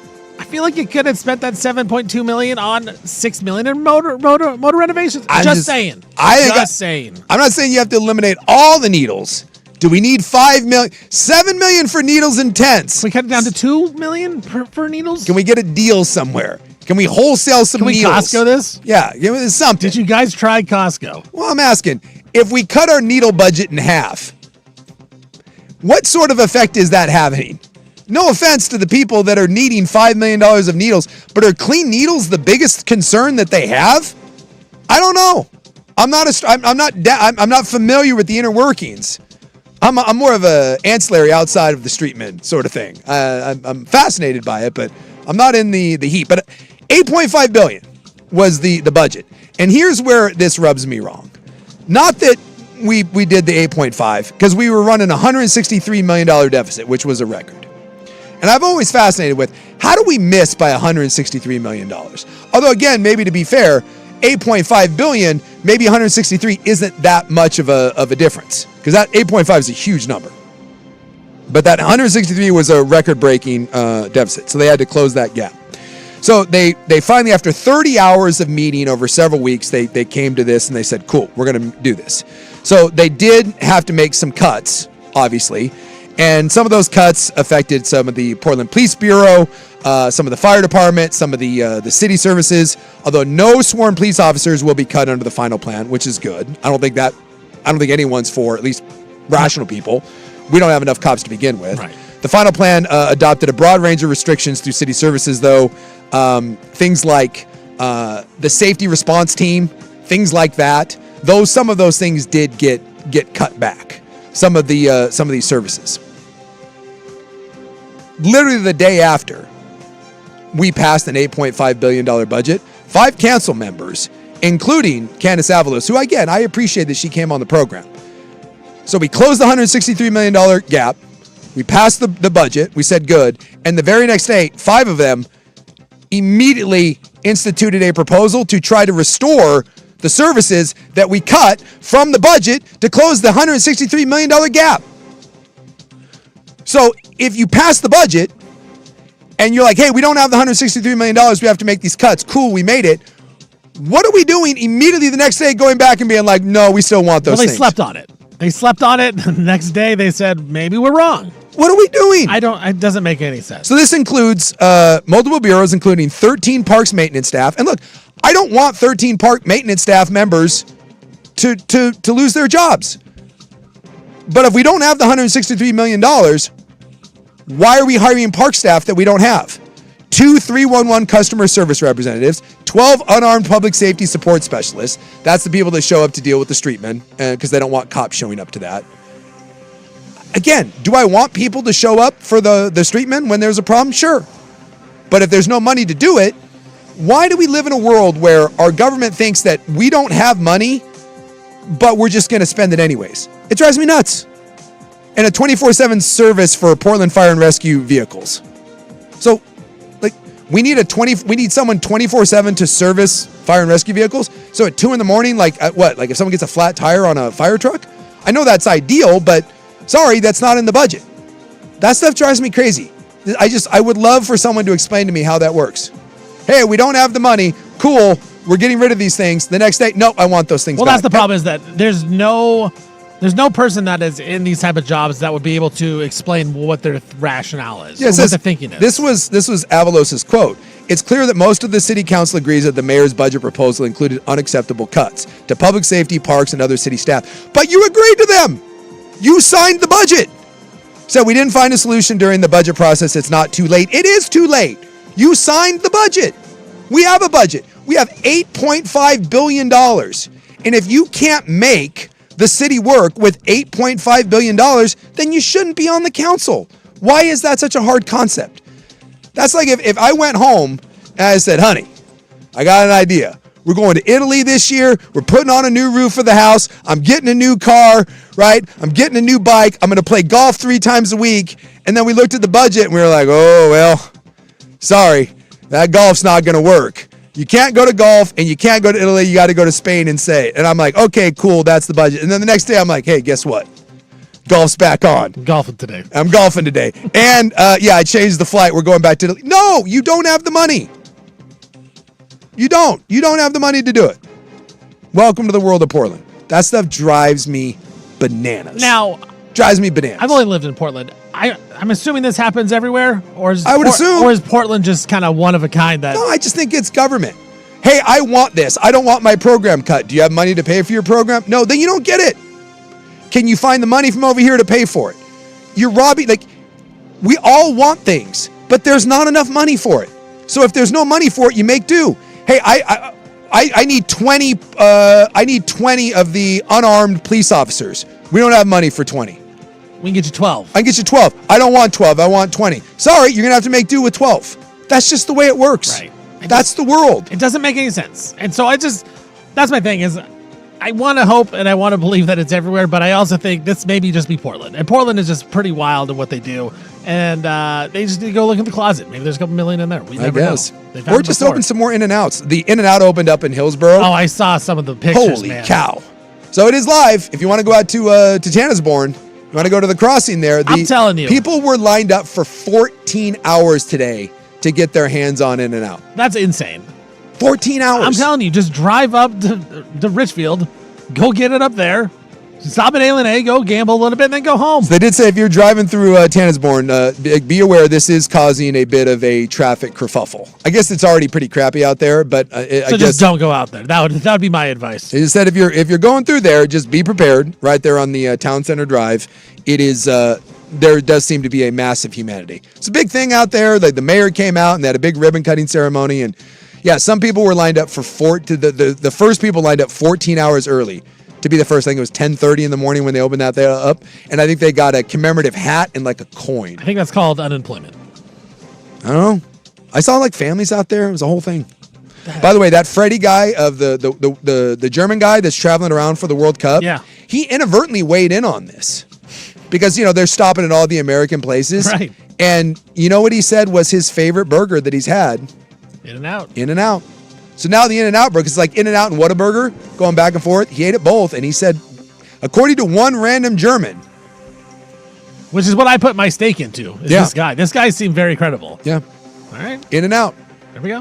Well, So maybe I'm wrong. Maybe I should be waiting 14 Now you hours. can get a German tourist #1 hamburger right in your backyard in Hillsborough. Just be prepared to wait because the line is incredible. I take back what I said. Recension Thursday. I should be waiting 14 hours Yes. at In-N-Out. It's that good. And German says so. if you are waiting 14 hours for anything, you might want to take an evaluation. Might be time to switch things up a little bit. We switch things up when we do some headlines. The horizontal tug coming up next here on Primetime.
from the George McCoy and Warren Allen Sports Desk, a Sports Center update on the Fan Sports Network, 105.1 FM and 1080 AM.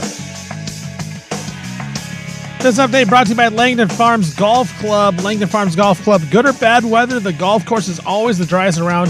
Download the Langdon Farms app today to get all the latest news and specials. First on the Fan, the World Cup action going on today. First match of the day was Czechia taking on South Africa. They played to a 1-1 draw. Then it was Switzerland defeating Bosnia 4-1. Right now, Canada absolutely crushing Qatar. Qatar was down to 9 players with a couple red cards. Canada up 6-0 in that one. Later on, Mexico and South Korea. College World Series is set in baseball in North Carolina. They'll be taking on Oklahoma, the best-of-3 series. That series will start on Saturday, 5 p.m. First pitch here in Portland. Christian Pulisic, he continued to train separately away from the team, the soccer team today. Pulisic trying to heal a hurt left calf. His status unknown for the America's Friday match against Australia. That's going to be at noon up in Seattle. And Angels outfielder Mike Trout, he's heading to the IL with a hamstring injury. I'm Stephen Vaughn from the George McCoy at Warren Allen Sports Desk. Don't call your mom. Call George McCoy at warrenallen.com.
Welcome in just after 5 o'clock on a gorgeous Thursday. It was a little chilly this morning, then it burned off. I think we're like in the 80s again.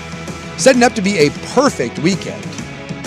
So happy Juneteenth coming up tomorrow. We'll be off. Yes. We'll be back on Monday. So if you do have Juneteenth off, you get the 3-day Father's Day weekend. Brilliant. So I'm assuming like a lot of golf tee times out there. The weather's perfect. I don't know, maybe you're heading out to the coast. So if you're a dad out there, I don't know, maybe you're getting out, maybe doing a little barbecuing. Oh, yeah. Whatever you want to do to celebrate being a dad, this is a perfect weekend for it. Yeah, the barbecue is great. I tell you what. And my youngest, he loves to cook. He loves to be a chef. Like, this is his whole thing. The youngest, yes. he's like what? Chef Hudson. He is 6. Yeah, I was going to 7? say, I thought you said he's 7. He's 7. Do you not know how old your kid is? I have to think about it. That's 2018, yeah. Yeah, that's right. 2018. Yeah, he's 7. But turning 8. Yes, he'll turn 8 this year on Christmas. I do know his birthday is on Christmas. You got a Christmas baby, Christmas Day. Luckily, because or else it would be hard to memorize all these birthdays. But literally Christmas Day. You have 2 birthdays to remember. What do you mean? Hey. You 3. Coach Vaughn 2. Coach Vaughn. 2 kids and a coach. Do coach. you screw him over with the Christmas/birthday No, present? I would never. But you find out what family members do. You do, don't you? You do. No. He gets double presents? Double presents for sure. We try to make it as look, it sucks. I feel so bad for the guy because it's like that would suck so bad, but we try to make it special. So like on Christmas morning, we will have both sets of grandparents come over and celebrate just Christmas or just birthday. Sure. We don't talk Christmas. The oldest, like we make sure he puts his presents away. We put all the Christmas stuff. We have birthday morning for him. So it is literally just his birthday. And then when we go to like family events and stuff, we bring birthday cake. Dude, is that as like a dessert?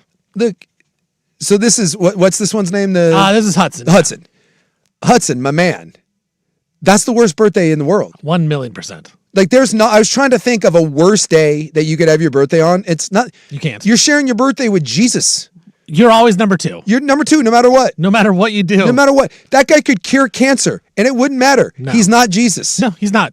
Dude, that is such a raw deal. I know, and luckily he's embraced it. Like he loves Christmas. Like he's embraced the personality. He's like all about Christmas and stuff. So we try to make it as special as possible, but it's rough. But that's what I'm saying. He likes to be a chef. So he likes to barbecue with me. So I always think that's really fun. But Yeah, his birthday, man, that is it's brutal. Yeah, I got two dear friends that our birthdays are a day and 2 days away from Christmas. So they're like, and that sucks too. And that's even tough. But Chris, I don't think I know a Christmas baby. And it's hard because it's like you want to have like a birthday party with his friends and stuff, but it's like everyone's out of town. Like, yeah, think about this, Duke. Like, you're not having a birthday party. No, but like if you do it like the weekend before Christmas or after Christmas, like if it's before, you're tired because you're setting things up. You're having to buy presents for everybody. Like that's the last thing anybody wants to do is go to a birthday party. No. You do it the week after, like the weekend after. You're exhausted from all the Christmas stuff. Budgets get tight. Right. And so it's you just can like, claim that he doesn't get screwed on presents, but you know he does. Hey, there's some family members I got my eyeballs on. I tell you what. Yeah, you cheap sons of bitches. Yeah. You better come through because Christmas is an expensive time. There's a couple of family members that I'm like, all right, I get it. Look, you got a Christmas and a birthday gift. I am giving you props, but I'm watching you. That's Vaughn tough. family. That is tough. And like, that's even pressure on the grandparents. Right. I feel like you got to step it up. And you know that some people do they're doing combined gift. And I'll tell you what, if you do a combined gift, that better be a hell of a gift. Like Right. if you go like PlayStation, that's fine. that's legit. You go PS5, or whatever the Xbox version of it is. That's fine. Okay, here it is. That's combined. That's birthday, Christmas. But if they give you like a Nerf football and some Pokemon, no. You know good and well that's only one. That's a birthday. That's not a birthday and a Christmas together. The worst part is like he's such a good kid, and he has said things like last year. He's like, Dad, dude, he's like, it's unfair. It's unfair. It is. Everyone gets presents on my birthday. Why don't I get presents on their birthday? And it's like, oh, ooh, I like that. I know. I'm like, my heart just breaks. It's like my mom being the person she is. Like on people's birthday, like Lincoln's birthday, my oldest son, she'll bring Hudson a present and be like, here you go, buddy. I like it. Well, here's the thing. Jesus' birthday is not the 25th. Jesus was not born December 25th. They did a winter solstice thing so that the pagans could get on board. Why don't we just make Hudson Jesus too, and we move his birthday?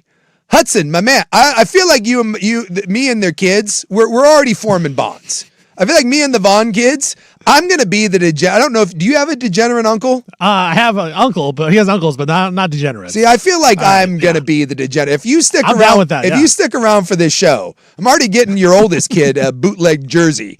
They're just like, I feel like I can be the degenerate uncle in their life, and I am going to make a push that we go Jesus birthday style and we just bump Hudson's birthday to a different part of the year. We're like, what's going on like in October? Like Halloween? I don't know. Like we just need to move. We're gonna move it. We're gonna move it up. Well, the problem is he's old. He's old enough now, so he knows. And had we legit contemplated this when he was young because he would have never known. Well, I'm asking next time I see him, I'm be like, hey, do you like your birthday, bro? what if we just move? I'm a big believer that like, kids should have more autonomy because they don't get to choose, right? No. They don't get to choose their names. We take away all the stuff from the kids. No, let the kid choose. I think we should. I'm making a proposal here that we move Hudson's birthday. Next time he sees you, I will have you have this conversation with him and see what he says. I feel like October 10th because we're keeping. Well, that's actually close to his brother's birthday. Ah, damn it! Yeah. I was gonna say because we need to keep it like we want to keep it in the same kind of realm because we can't move it forward because then. That's a whole nother. That's a whole other thing. So it's got to be kind of close. What if we just moved it to? What if we just move it to the beginning of December? Right. What if we just make it like Pearl Harbor and we turn a positive into a negative? What if we just do a day that will live in infamy, a day that will always be remembered, and we just, you know what? It will be forever, and that's Hudson's birthday. I like where we're going with It's very this. possible. Yeah, we just move stuff. It is the horizontal tug. We'll do a little headlines. World Cup fever. Tomorrow, of course, we have USA Australia noon. I'm still kicking myself that I did not make an attempt to go up to that game. I have been totally wrapped up in World Cup fever, but it's just, dude, I did not think that it was going to be quite this bad, but trains are sold out up there. You can't get a hotel. Tickets are through the roof. I was contemplating just trying to get on a train, go up there. It's the day off and just see if I could take like $500, wait 10 minutes before the game and try to scalp a ticket, but it just didn't quite materialize. But that's going to be really cool. But today, we had some good ones. Canada played guitar. 6-0. Canada kicked the living hell. Yeah, Qatar got a red card early in the first half, and that just put them behind the 8 ball. They ended up getting another red card, so it was 11-9 in that match, and yeah, Canada just put it to them. Yeah, Czechia and South Africa, they went draw 1-1 in full time. What else we got? I think was Switzerland was the other one. Bosnia, Switzerland beat Bosnia, beat the brakes off of them 4-1. And then the nightcap, which will start here in about 45 minutes, will be Mexico versus South Korea.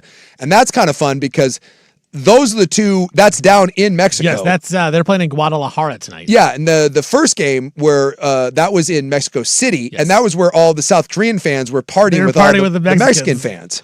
So I'll be interested to see in Guadalajara how that mixes because there was a lot of great clips going around about that. But now they're rivals. Now they're rivals, and we'll kind of see where this goes. Although I saw a lot of the English and Croatian fans, they were getting along swimmingly. That's great. Yeah, they were great. So hopefully that continues. So the World Cup has been great. Shinnecock is officially underway. We got the U.S. Open.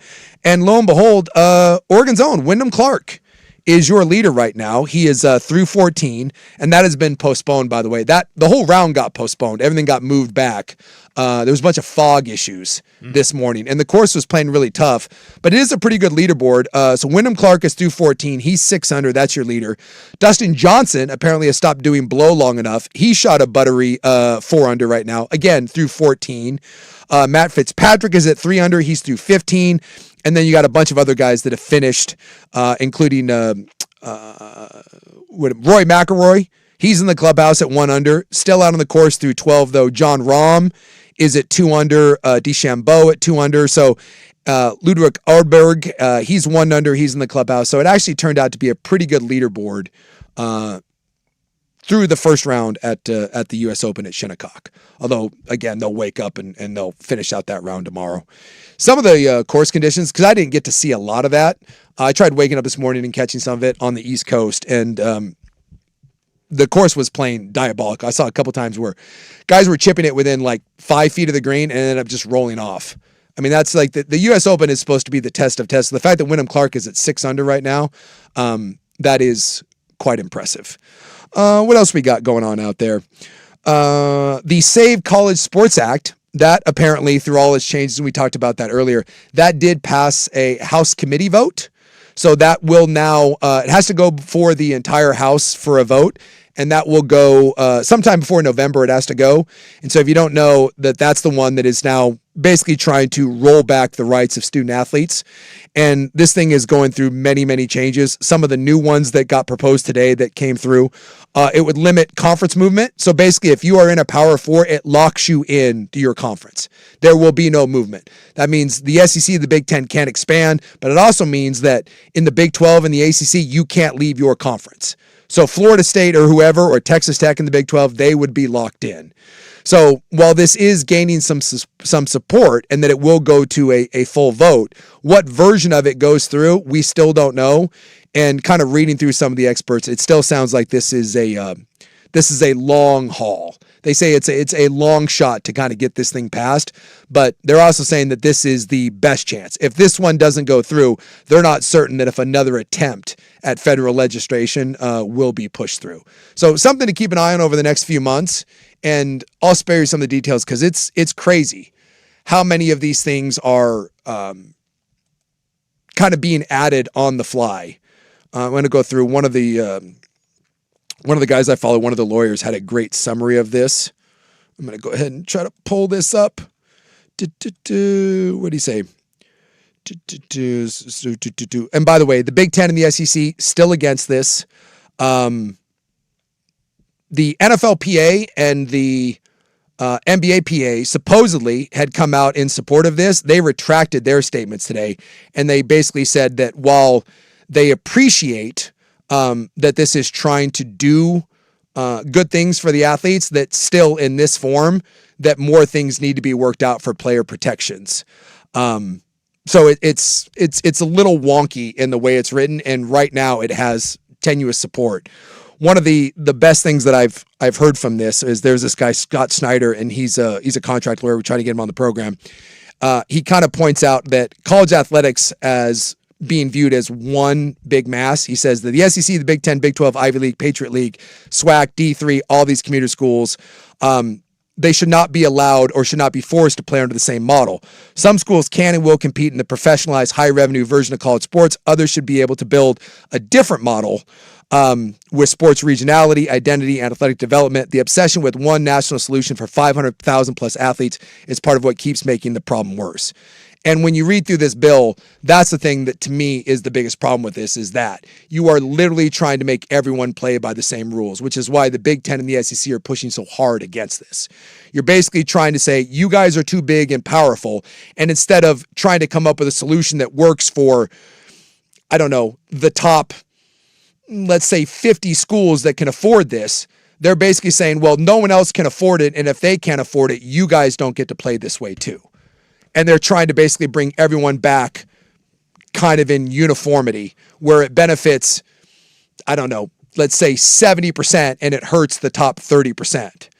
And it basically puts a cap on what schools and athletes can make, which again, without being collectively bargained, without allowing the athletes to have a say in it, that seems to be why this is going to be a tough push through. And I think in theory, I like the idea, right, of like trying to make it okay and even par for everybody. I think in theory that's a great idea, but I feel like we're also so far past that point in college football and in college athletics. Like we can't do that anymore. We can't do that in college basketball. We can't do that in college football anymore because we are paying these players. It's not even NIL. It's straight pay for play. So we are past the point of saying we're all going to be on the same level here, because there are different levels to this. The Big Ten, the SEC, they're on their own level compared to the Pac-12 and the American. Even the ACC and the Big 12 are on a different level than the Big 10 and the SEC. Like SEC, Big 10, way above them. So the fact that we're trying to, or some people are trying to make it even again, we're past that point. We can't do that. We need to evolve.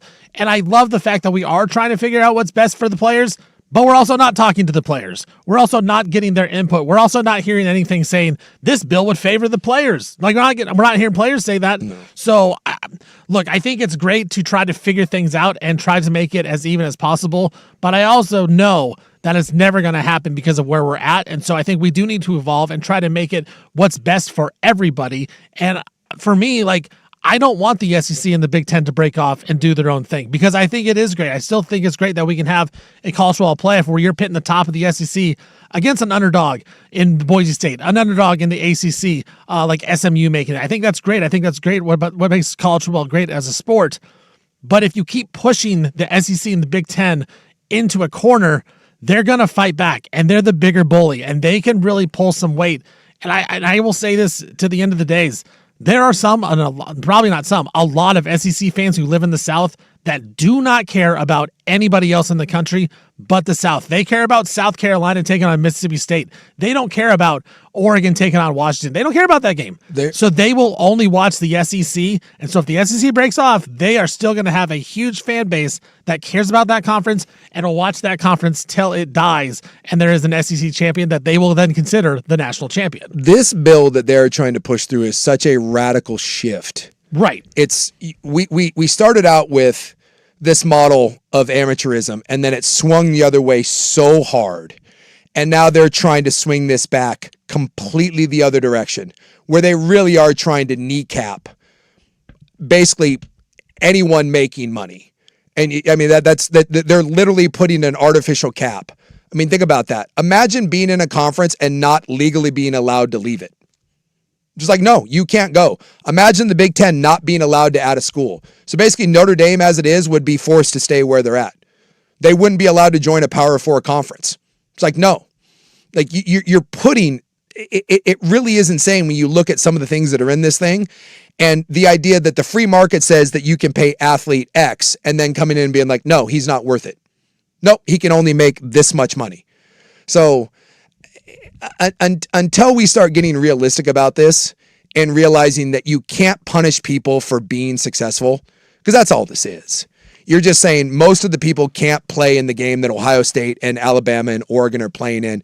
And if we can't play that way, you can't play that way. That's not the way this works. And if you are going to try to do this, you have to have it where everyone involved, including the talent and labor, is there, which is why, again, we saw the PAs of all the professional sports come out and basically say today that this undermines the right to collective bargaining, jeopardizes fair compensation, and stops states from enacting laws that would protect and advance their rights.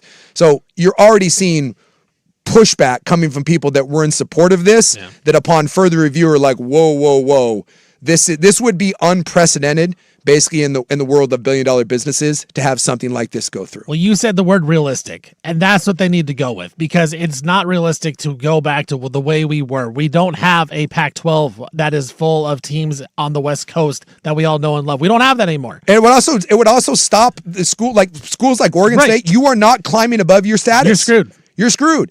So your only hope is that by stopping that, you're hoping that they divvy up the money enough to where you think you're equal.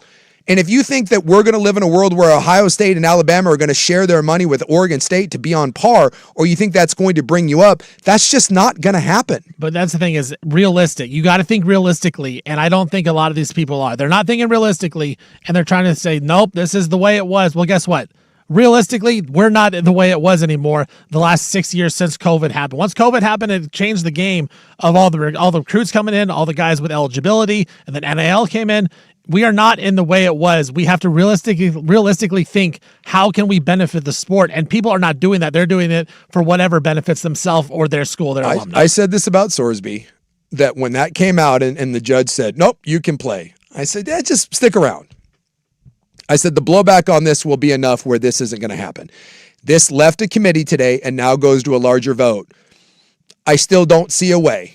Because right now this is the main story in college sports. It's what everyone's talking about, and everyone's like, oh my God, this is great. It's going to save college sports. This is not. The devil is in the details, and I'm telling you, anyone that is non-biased in this, there's 1,000 people writing about this, and you go through and look at people that are actual legal scholars that are looking at this, and they're saying this is an abject failure. This will cause more problems and harm than it solves. It swung one way, and now we're swinging back way the other. Hopefully, though, what this does is it cause people to come to the table and get realistic about coming up with real solutions. Because there are real problems, but this isn't the solution. The federal government stepping in and neutering everybody is never the solution. When we come back, we got some Blazer news. We got head coaching news and the trade stuff. We got to talk about this because it's at this point, it's driving me crazy. And the NBA draft is on Tuesday, and apparently now we thought we'd have a resolution by then. Maybe not. So we'll talk a little Blazers when we come back here on The Fan.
Now, from the George McCoy and Warren Allen Sports Desk, a Sports Center update on the Fan Sports Network, 105.1 FM and 1080 AM.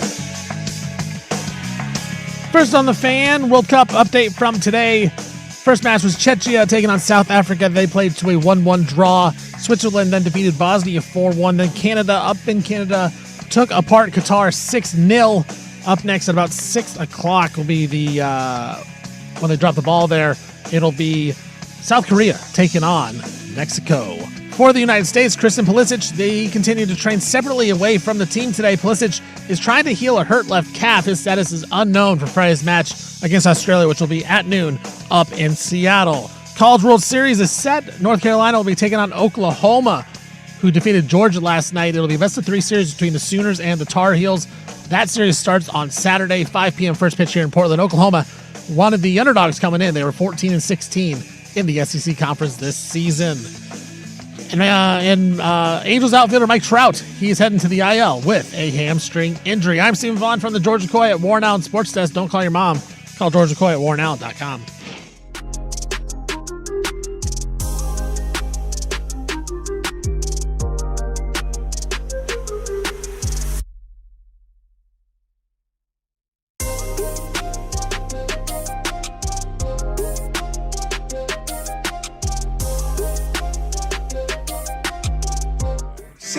She's ashamed. Little dad rack for you here on a Thursday, honoring all you dads out there.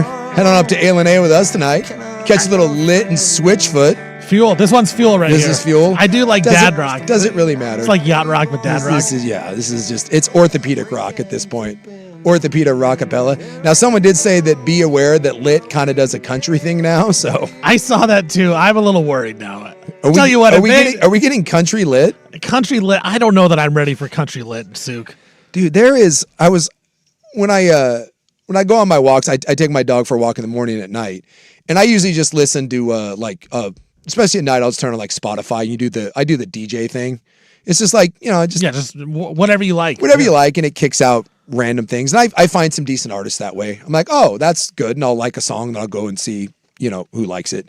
And I listen to a lot of like what you would call Southern rock, country, whatever genre that is, Americana, right? And it's not a lot of big bands. It's like smaller people. Like I'll listen to things like the White Buffalo was one of my favorites, and you'll get just some like Ryan Bingham. He's more country. And there's a guy, Paul Cawthron, that I like that kind of does like a little kind of rockabilly Southern thing. But what I hate is, apparently now Spotify has started taking those. I don't know. I'm sure someone else does it, but Spotify has started recommending those type of songs, but then they put them to dance music. I'm like, what? So they'll take like a folk country sort of song, and then they put an electronic dance beat behind it. I don't like that. And it kind of, I'm like, Spotify, what about my listening habit says that I want this song, but then like dance. Like that is very un-Jason Suchanek. Yes. I've ever seen it. It drives me a little crazy.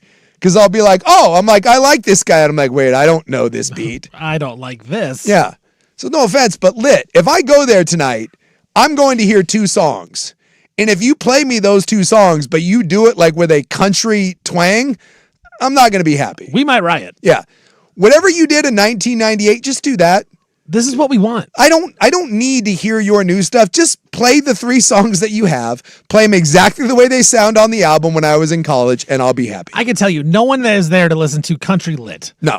Country, My Own Worst Enemy, no thank you. We're here to listen to 1998, My Own Worst Enemy. I am watching the MTV video. I'm watching it on the box, yes, on TV. That's what I'm watching. That's what I want. Give me that, and I will be happy. Thank you.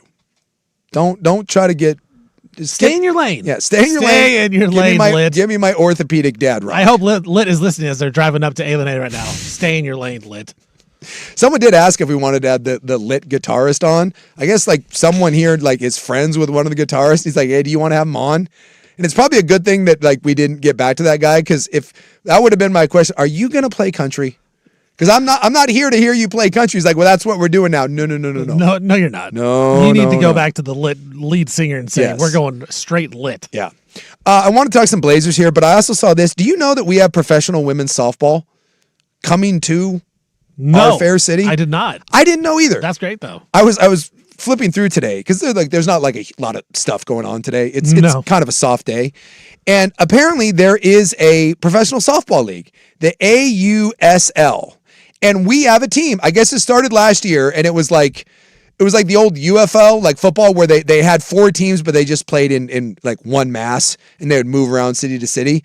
But I guess this year they expanded, and there's 6 cities, and we're one of them. We have the Portland Cascade.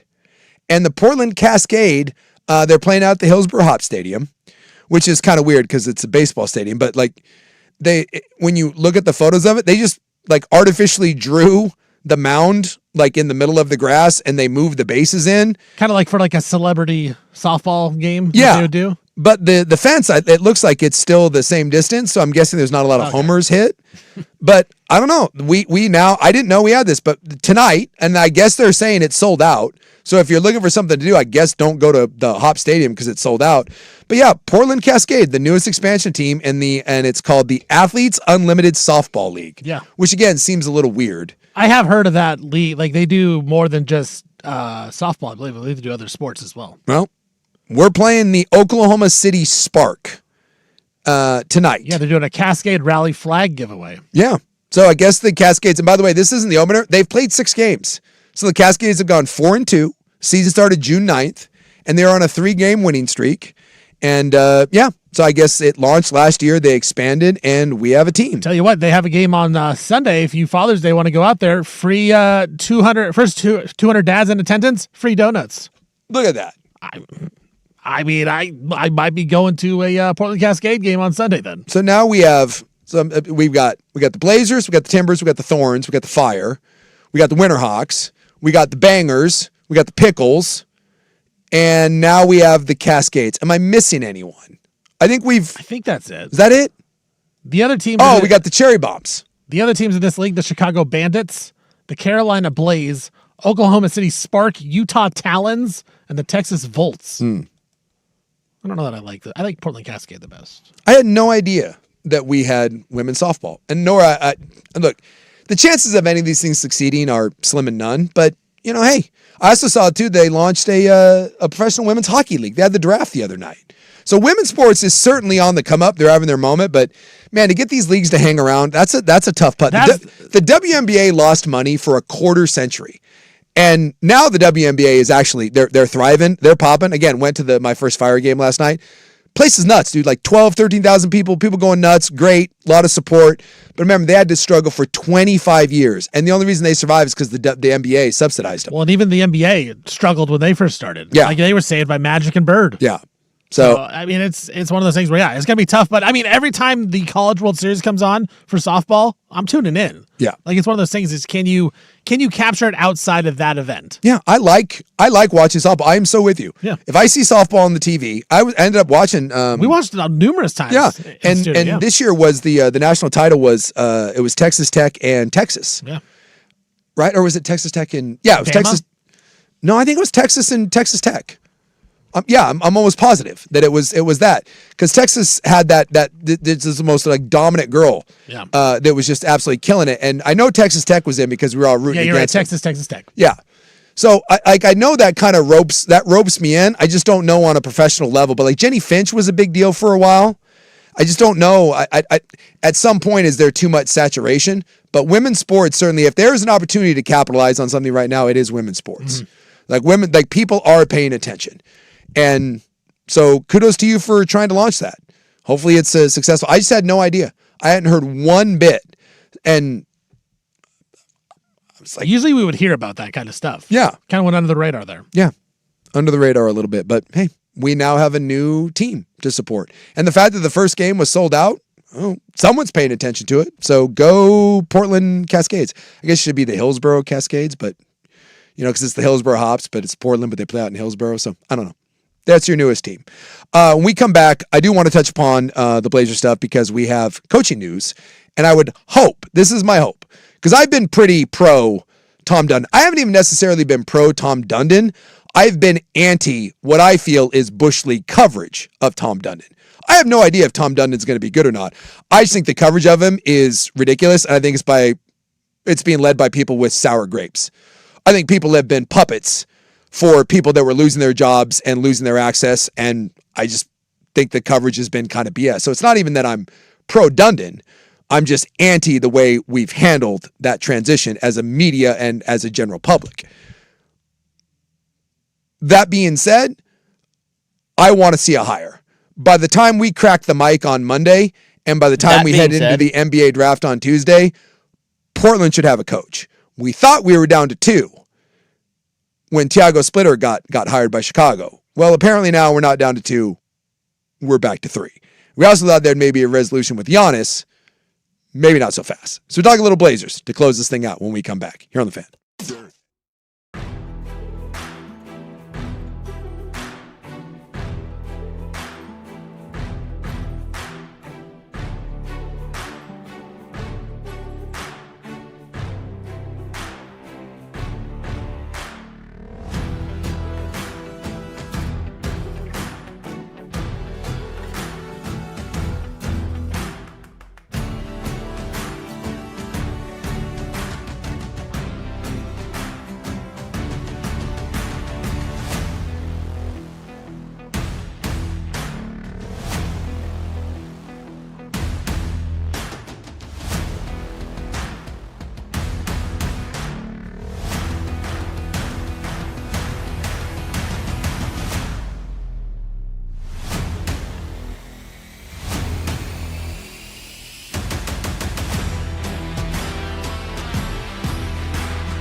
I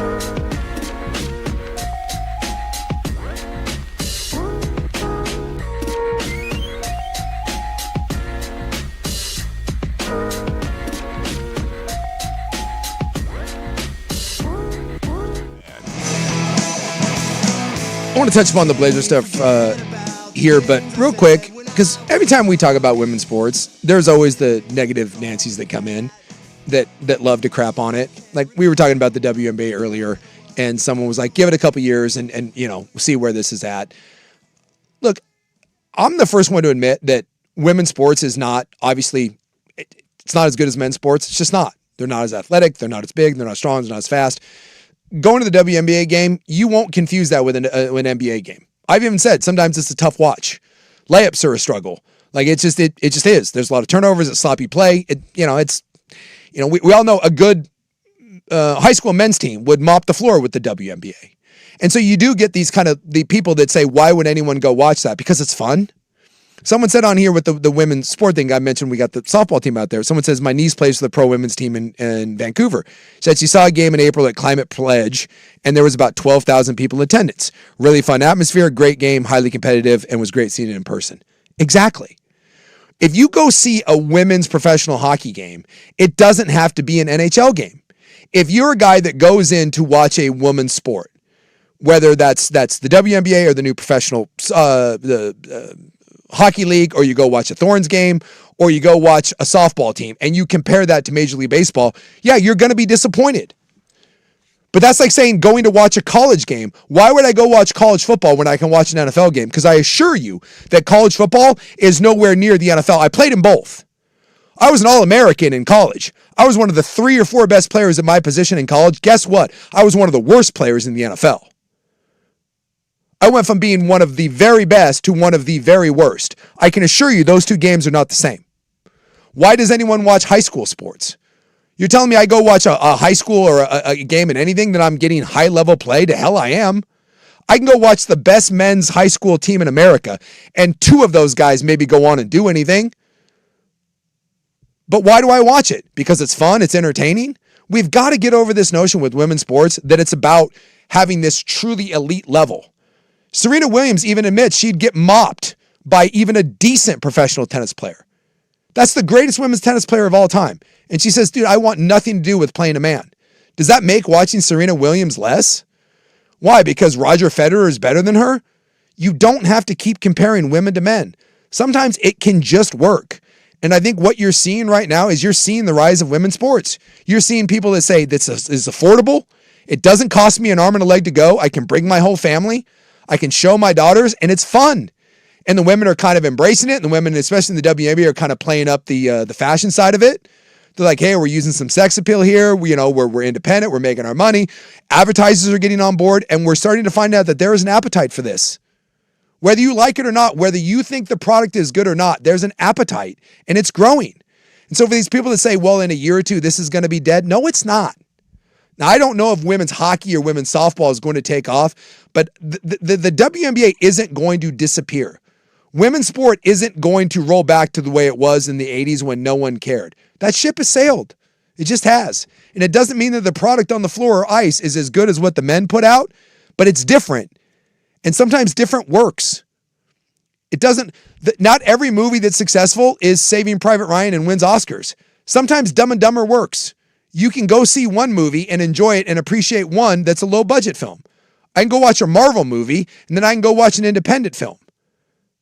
One costs $300 million, one costs $6 million. They're 2 different movies with different expectations. So we got to get over that. But every time we try to bring up a women's sport, there's always that negative. Why would I watch that? You don't have to. There's always a lot of tough dudes out there. Yeah. I'll tell you that. That's what it is. It's just these guys that think they're a lot really tough. It's like, look, I get it. You don't have to like it. Don't watch then. No. You don't have to make a comment either. But people, and that's the thing. We live in this world now where if you go to a women's soccer game and then why would you ever watch that? First off, that attitude's great. Does that get you laid? Does that make you real popular with the ladies? Jeez, yeah. Go watch sometimes. It's fun. One of my good friends had season tickets to the Timbers and Thorns, and there were multiple times we were like, hey, does anyone want to go see the Thorns? And there were so many guys that would balk at that. And I'm like, yeah, what is terrible about watching really super athletic, super attractive women at the highest level of their game, battling their ass off in a great environment in front of 15,000 people that are yelling, singing songs while you're having drinks in the sunshine. What a terrible, Sounds terrible. What a Sounds terrible horrible. thing. Yeah, no, it's wild, man. Said I want a sausage fest where I go watch a bunch of dudes. I'm sorry. Sometimes those Thorns games, I went to probably 10 Blazer games this year. And the Fire game that I went to last night, it was better than probably 8 of them. I did go see a Nuggets game at the end of the year with the Blazers that was awesome. And I saw one against, actually, the Nuggets game was earlier in the year where they beat them early in the season. And I saw the one at the end of the year against the Clippers to kind of clinch the playoff. Those 2 games were dynamite. That Fire game, though, was just as good, if not better, than 7 or 8 of those Blazer games that I went to. It was a better environment. The crowd was more involved. And yeah, the product on the floor, it wasn't the same thing. No one was dunking, but it was a competitive game that went back and forth, came down to the final possession, and that crowd was nuts. And it was a random game on a Wednesday against a team that isn't very good. And it cost people $30 to get in the game as opposed to $180 or whatever to go to a Blazer game. Right. It's just, we've got to get past this. I mean, it's 2026. I mean, at some point we have to get past this whole notion of I can only watch men's sports. Yeah. I get it. If you don't like women's sports, you don't have to watch it. You also don't have to comment on it. You just go away and go watch old NFL films. I'm fine with that too. Go do that. It's great. Yeah. But if you don't want to watch it, don't talk about it. Yeah. It's like, and look, we're never going to spend 30 minutes breaking down the X's and O's of the Fire. Because, again, we don't usually do that with the Blazers either. But I challenge anyone to go to that and go to a Thorns game and tell me that those aren't great vibes. Given the choice, if you ask me, do I want to go see a Blazer game or be a Fire game? Most of the time, I'll pick the Blazers. Most of the time, I'll pick the Timbers. Right. I tend to lean towards the better play. But if you ask me, would I spend $250 for one and $30 for the other, and I'm trying to take my kids to, hey, man, you got to make some choices. And I'm telling you, there's great products out there. And you just want to have a good time, dude. Yeah. Go to a Fire game, go to a Thorn game. You're going to have a fun time. The women are putting good product on the floor. They are. Now, the NBA draft is on Tuesday, and I really hope by the time the draft comes around that we will have a coach in place. That's the one thing that I'm kind of like, and maybe there's more to this than I realize, but it does seem a little silly at this point that the Blazers can't seem to find a coach. So when Thiago Splitter left, it felt like, okay, well, it's Micah Honori from Minnesota or it's the Lashbrook guy from Boston. And it's one of those two. Well, today, apparently, this Chris Gent, who's the associate head coach for the New York Knicks, and by the way, Mike Brown in his championship speech literally called out Chris Gent and says, why is no one interviewing this guy? This guy is our offensive coordinator. This guy should be a head coach. And it got me wondering, because I was like, dude, what are we doing? Just hire someone. Like, you had 3 guys, pick one. I'm not going full conspiracy theory. Is it possible that the Blazers were waiting on Chris Gent? It's possible. Like, they win the title and the parade, and Mike Brown's like, hey, someone should hire Chris Gent. And all of a sudden, now there's rumors circling that Chris Gent is rising up the boards for the Blazers. Were they sitting on Chris Gent this entire time? Is he going to be the come from the back of the pack? Are we going to crack the mic on Monday and Chris Gent is going to be the new coach of the Portland Trail Blazers? It really could be. I don't know that for sure, but you do look at it and say it makes a lot of sense. But also, Sean Sweeney, who was the Spurs assistant coach, got named as a head coach during that series. So it was not out of the ordinary to name a coach if you really liked him when they're still playing. But conspiracy-wise, yeah, like it makes a lot of sense. You don't want any distractions, and I could see that where you are in the finals, you're in the playoffs. Maybe you don't want any distractions at all. So if you are if you're that coach, you're like, look, we can't have this out. Yeah, maybe like, we're focused. I can't have my players asking me anything. Like, we are in the NBA finals, so it is possible that was. I just wonder because there just doesn't seem to be a logical reason why this is taking that long. And look, maybe this is one where Dundon is screwing up. And maybe this thing has been a mess from the get-go. I don't know. Right. But it feels like at some point, something has to be holding this up. If it was the Stanley Cup thing, well, the Stanley Cup is over. It's over. You had 3 guys. One of them has moved on. Why won't you hire one of the 2? And so it just makes me wonder, what is holding up? And the fact that now Gent, fresh off the title, his name is surfacing. Mike Brown comes out and says, someone should hire this guy. This should be a head coach. he's the reason why our offense is so good. It just got me wondering. Now, the other thing is if also, that's a guy that Portland has been waiting on and has talked to, or Jen says, hey, I'm not talking till after the finals, and Portland's like, no, we want to wait and talk to him. The other thing is Dallas is still looking for a coach as well. So these coaches are probably all being interviewed by Dallas as well. Yeah. And maybe they are in consideration for them, and they want the Dallas job first, which, I mean, I don't know if the Dallas job is better, but you are getting Cooper Flagg. You're getting a guy that maybe you can build around even more than Denny and what the Blazers have going. So maybe if I'm Mike and Nori, I want to have Cooper Flagg and I want to be with Dallas. So I'm waiting for Dallas to make the decision, and Portland's the backup plan, which, again, not the best case if you're the Blazers, but at the same time, this is kind of where you are at. Yeah. Like, you're looking at where you are in the pecking order, and it proves, you need a better roster. You need a better team around him, and then you'll get the best of the best assistant coaches. So, because I know Mike and Nori has had interest from Dallas, and it seems like they really want him. A lot of people, like he has been a candidate many, many times over. Right. So it seems like he's going to get one of these gigs. Yes. If he really wants them. So I'm with you. I don't know if Gent's the guy, but I could see a scenario where the Blazers did reach out to Gent. They're like, hey, we have interest in you. And he says, no, let's hold off till after the postseason. Because, look, this guy's been coaching since 2003 with the 76ers. So he is probably one of those dudes where it's like, I don't want to have any distractions. Like, I know how this could be a distraction in New York. The way that market is, they could turn on me at any moment. There is a scenario where they've liked Gent the whole time, and they're like, all right, we'll just hold off and we'll just wait till after the season after you finish. And, of course, the Knicks, look, we forget the Knicks were down 2-1 to the Hawks in the first round of the playoffs. This was not expected that the Knicks would make this run. So if the Blazers really did like Gent, like, they probably thought, oh, the Knicks will be out in round 2, round 3. No, then they go on a run, and now we have to wait even longer. So could have thrown the whole thing into it really could have. So the way this has gone down, it does seem like Gent was a serious option and has been a serious option for the Blazers, but I do not know that for a fact. I have not talked to anybody that said that, but it makes it seem like Gent is a guy that is a possibility.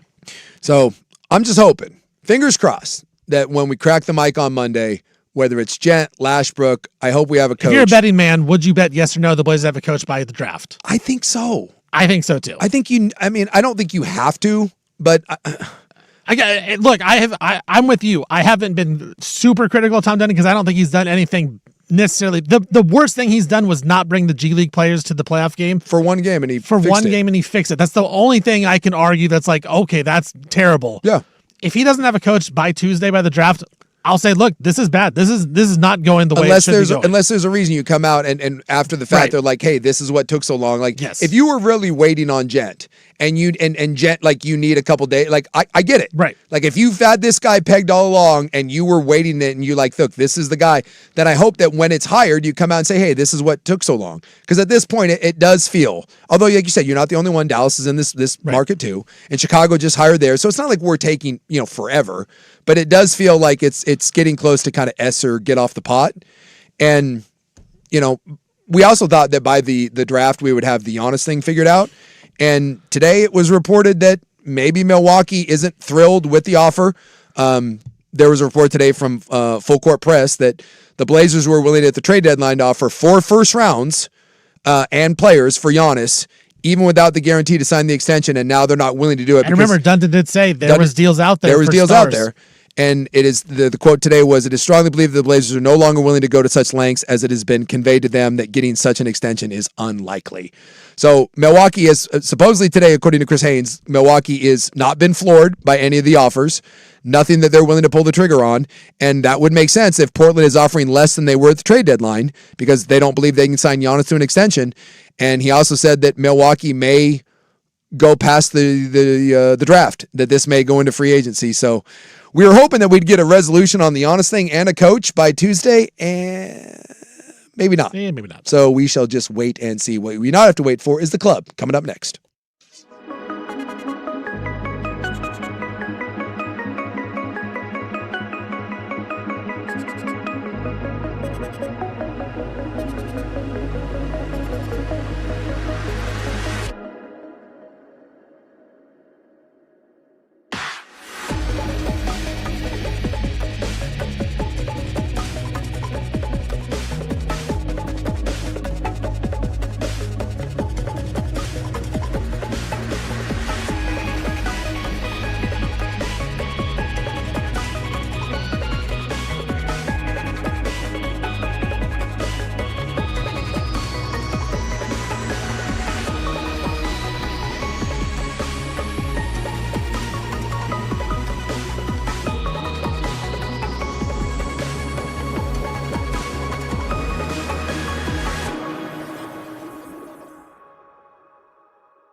the George McCoy and Warren Allen Sports Desk, a Sports Center update on the Fan Sports Network, 105.1 FM and 1080 AM. First on the Fan, big World Cup day today. First match was Czechia and South Africa. They played to a 1-1 draw. Then it was Switzerland defeating Bosnia 4-1. Canada took on Qatar and absolutely crushed them 6-0 right now. Mexico and South Korea just underway in the third minute. For the United States, Christian Pulisic, he continued to train separately from the team. Pulisic is trying to heal a hurt left calf. His status is unknown for Friday's match against Australia. That match starts at noon up in Seattle. College World Series is set. North Carolina taking on Oklahoma in the best-of-3 series. That series starts on Saturday. Oklahoma only 14-16 in the SEC this season, but will be playing for a national title. It'll be a 5 p.m. first pitch in that one down in over in Omaha. And Angels outfielder Mike Trout, he's heading to the IL with a hamstring injury. I'm Stephen Vaughn from the George McCoy at Warren Allen Sports Desk. Don't call your mom. Call George McCoy at warrenallen.com.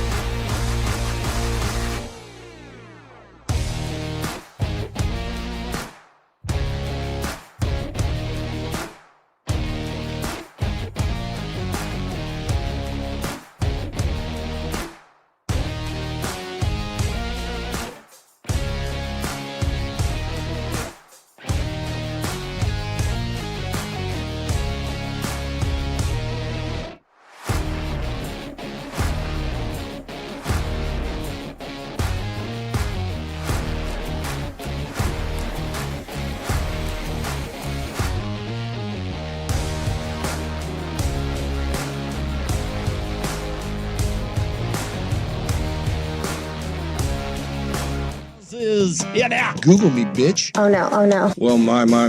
I need to see dong. No dong, no belief. You can pull my pants down and slap my ass. Easy, Tiger. But with that being said, No. Okay, we apologize. It's time for the club, baby, on 105.1 and 1080. Get a life, Fan. Hoo-wee. Always good when we have a new ass drop. And if you don't know where that came from, you can pull my pants down and slap my ass. I'll tell you right now, do yourself a favor and go check out some of the championship parade video coming out of New York. I mean, there was some good stuff. Like that parade and just the speech by the mayor, everything except James Dolan, who tried to put a wet blanket on everything.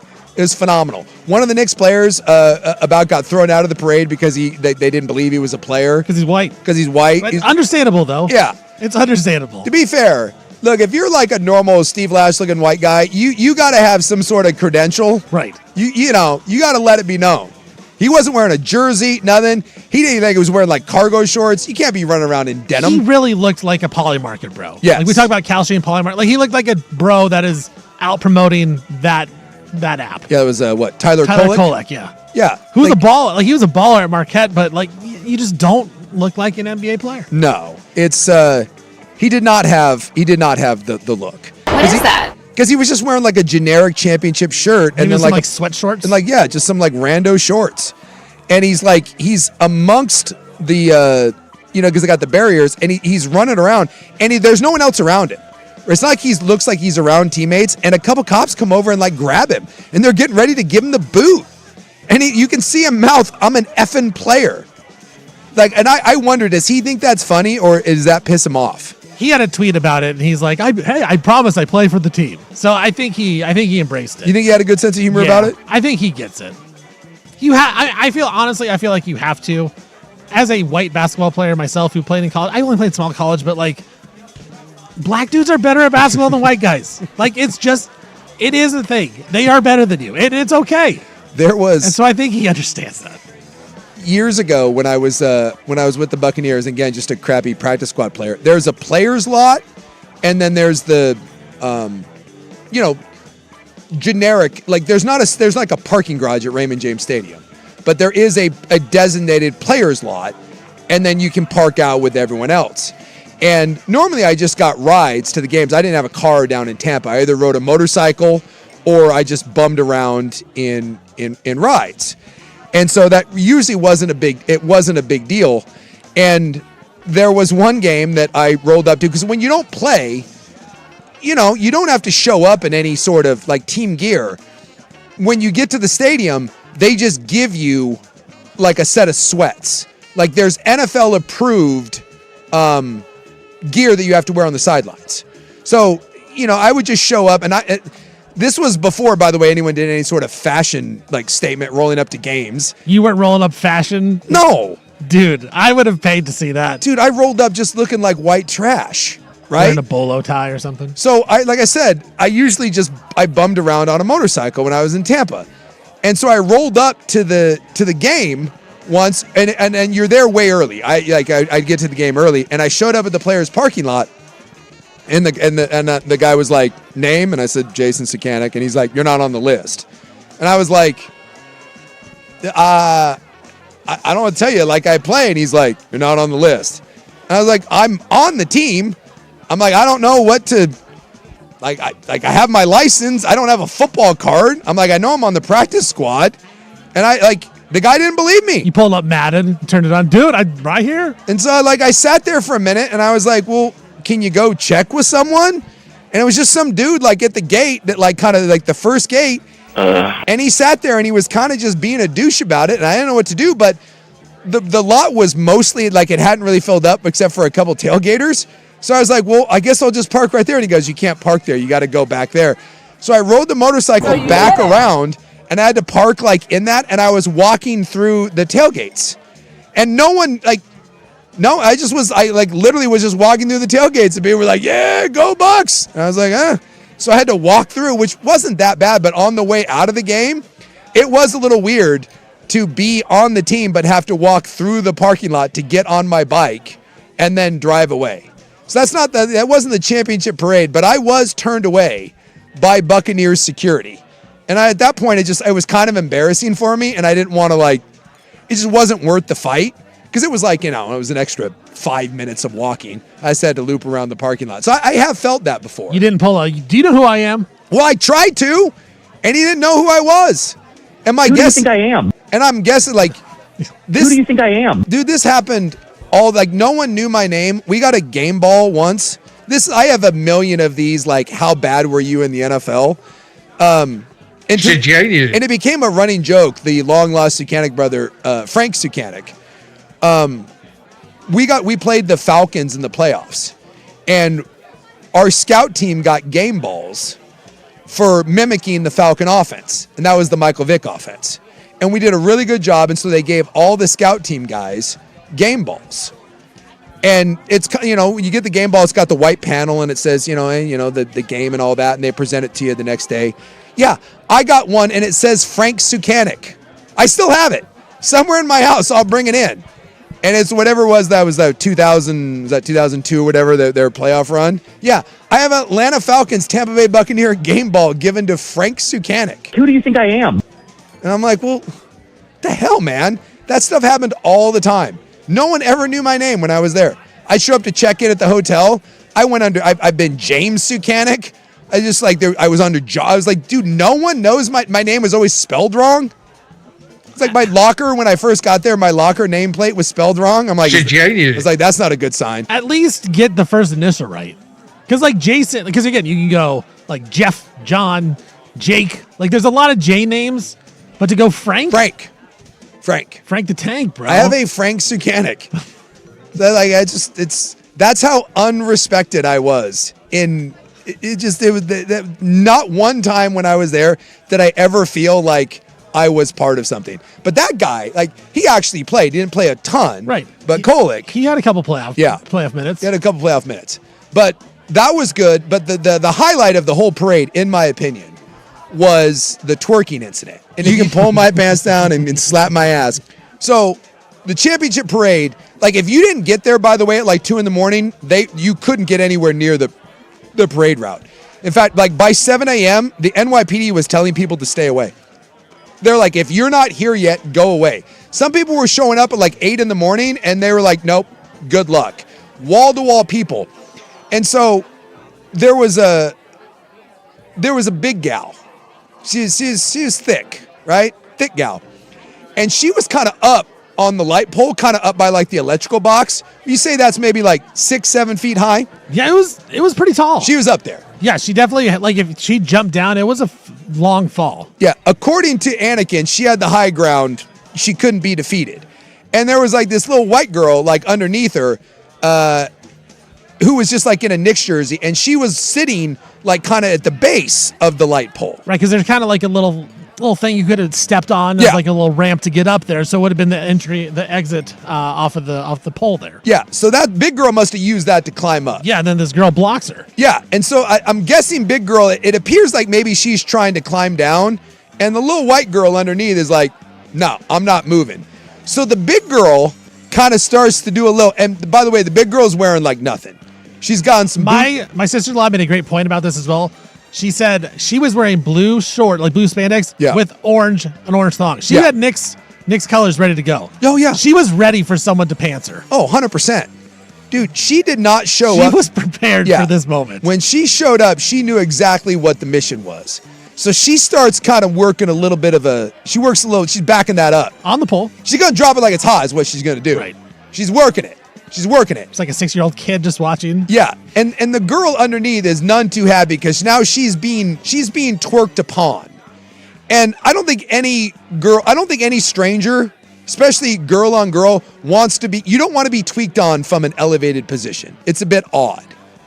So the girl goes around and kind of starts slapping the girl's ass, but not in a sexy, playful sort of way. She kind of starts giving her ass the business. And at this point, you're like, oh boy, like this isn't going to go well. Yeah. Big girl doesn't care. In fact, big girl gets excited and now she starts clapping. Like the full blown. Full blown twerk. She's just full go. And so the girl reaches up, grabs her by the spandex, rips her spandex down. And I'm telling you. Exposes the orange thong. Lot of backside. Lot of it. I mean, there was a lot going on there. Does that stop her? No. Now goes bare ass. The girl at that point proceeds to reach up, grab the orange thong. Kudos to you for having Nick's color underwear. Dude, I give her props. Rips the thong off of her. Now everything's out. Bare ass, the coot, everything is just out. And you would think at that point, that stops the twerk. No. Only keeps going harder. She's full bent over now, giving the entire New York crowd a look at everything that the good Lord gave her. You would think it stops there. No. Now the girl proceeds to start dropping haymakers on the girl's head. She's just punching her in the head. And the girl's got like a shower cap kind of thing on. The shower cap and the weave start coming undone. Nothing stops her, and then the video cuts off. I want to see where that ended. Like, that white girl should get arrested. Like, she punches that girl numerous times. I mean, she's raining blows down upon her head, and nothing stops. Nothing stops her. She wanted all the smoke. Yeah. She wanted all of it. She was twerking for everybody. She was ready for this moment. Like, she went prepared. She's like, I'm getting on top of a light pole. I'm going to twerk. And then this white girl just starts punching. She did not care. No. She had one mission, and that was to entertain the fans. And she entertained, I will say so. You can pull my pants down and slap my ass. And that's my thing. Once you're at a championship parade and you're in twerking mode, it's true. You're in twerk mode. You're in twerk mode. That is, just do yourself a favor. Go on TikTok, YouTube, wherever you want, and just type in Nick's twerk. And you will see the best interaction from that parade. Hands down. Like, I would love to know what the white girl's thought process was. Like, she did get tossed. She got tossed from the spot. Oh, I wonder what was said. Well, yeah. Because there were some things that were said. Because I do want to be fair. Because the black girl that was twerking, as she was trying to descend from the light pole, the white girl is not moving. Right. And she's doesn't want to move. The twerker does reach out, grab her by the Knicks jersey. Kind of tossed her away. And yeah, by the way, as good toss. Big girl I'm surprised that white girl wanted to throw down because big girl disposed of her like it was nothing. Dude, I'm telling you, if I get tossed around like that, I'm just walking away. Like, I lost at that point. You know my working theory. I do. If you start to square up on someone and he starts low kicking you, you're done. He starts calf kicking you, walk away. That man is trained and you're about to get your ass whooped. If you square up and you're like, hey, we're going to do this, and my man throws a leg kick at you, and now you're like, holy crap, my leg's on fire, stop. It's over. I'd say the same thing. If you're getting ready to fight a big girl, if you're ready to fight a girl that's twerking and one-armed grabs you and tosses you away, you're going to get your ass kicked. Like, almost like, it wasn't over the shoulder, but it was kind of like off to the side. Like, it was a real heave. Like, she's heaving a bag of, dismissed I don't know, a bag of rice on top of Dismissed stuff. Like, her. I'm stocking shelves. Like, it reminded me of how I stocked shelves at Costco. Yeah. I just grab it one arm and I throw it on stuff. We call that yeeting. You just yeeted that across the room. She yeeted her. And if I was that white girl, I would have just walked away. But no, she wanted it. She wanted that smoke. Punched, pulled pants down, pulled thongs down. Did not matter. And I want to see because I'm upset that the video cut off. Cheeks out. I want to know if that girl turned around, cheeks out, and just dropped an ass beating on her. And then did that Rikishi, you just hit her with that ass bump. You know, if she wanted to, she's going to beat the hell out of that girl. So I need to see part 2 of that video. But in every championship video, there's one seminal moment where you're like, that's it. That sums up the entire crowd. And there's a dad with his 5-year-old son that's right there. And he has to take his son down. He's like, whoa, son, we need to move away from this. Although he never takes his eye off the There's situation. screenshots of the kid smiling and laughing, just staring at his dad like this is the best moment of my life. You'll never forget it. God bless New York. Yeah. Only in New York. No, only in New York. Concrete jungle where dreams are made of. You can pull my pants down and slap my ass. Dude, big girl feeling herself. That's why you don't mess with big girls, man. You don't. And she knew it. Like, the fact that she was getting punched and she just kept twerking, she knew she could take care of this girl at any moment. Find yourself a big girl, man. Find yourself a big girl. Can handle herself. It's the way we get down. I'm just watching it again. It's just so good. Oh, it's the best thing I saw all day. Absolutely the best thing I saw all day. We have a new number 1. That coming up next here on The Club.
Now, from the George McCoy at Warren Allen Sports Desk, a Sports Center update on the Fan Sports Network, 105.1 FM and 1080 AM.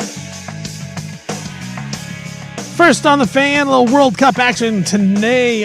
First match was Czechia taking on South Africa. They played to a 1-1 draw. Later on, it was Switzerland taking care of Bosnia 4-1. And then Canada absolutely crushed Qatar 6-0. Qatar was down to 9 players after they got 2 red cards. Right now, Mexico taking on South Korea 0-0 in the 25th minute.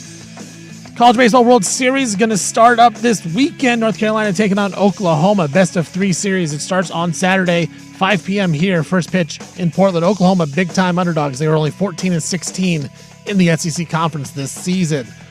Team USA's captain Kristen Pulisic, he was continued to train separately away from the team today. Pulisic trying to heal a hurt left calf. His status will be unknown for Friday's match against Australia. That's going to be at noon up in Seattle.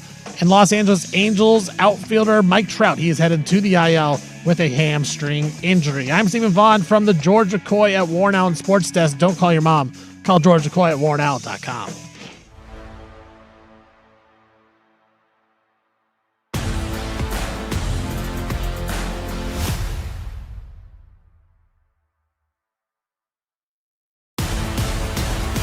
Part 2. So we were talking about the Knicks twerking video, which is the best thing to happen in that championship parade, where we had ass-on-ass crime. And the video cuts off.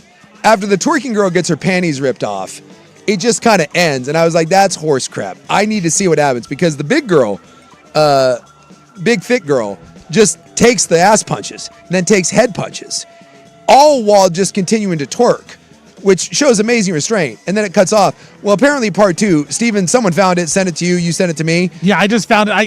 I searched the dark webs, I feel like, at Twitter, and I feel like I almost entered a realm I don't want to be in, but I found it on Twitter. Yeah. Part 2. Big girl. And different angles as well. Yeah, big girl has enough of it and then just proceeds to dog walk her.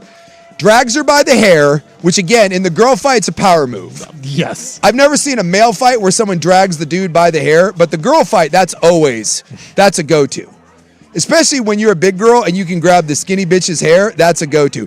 She grabs her by the hair and just drags her across the pavement street. And then starts giving her the what for, and then it gets broken up.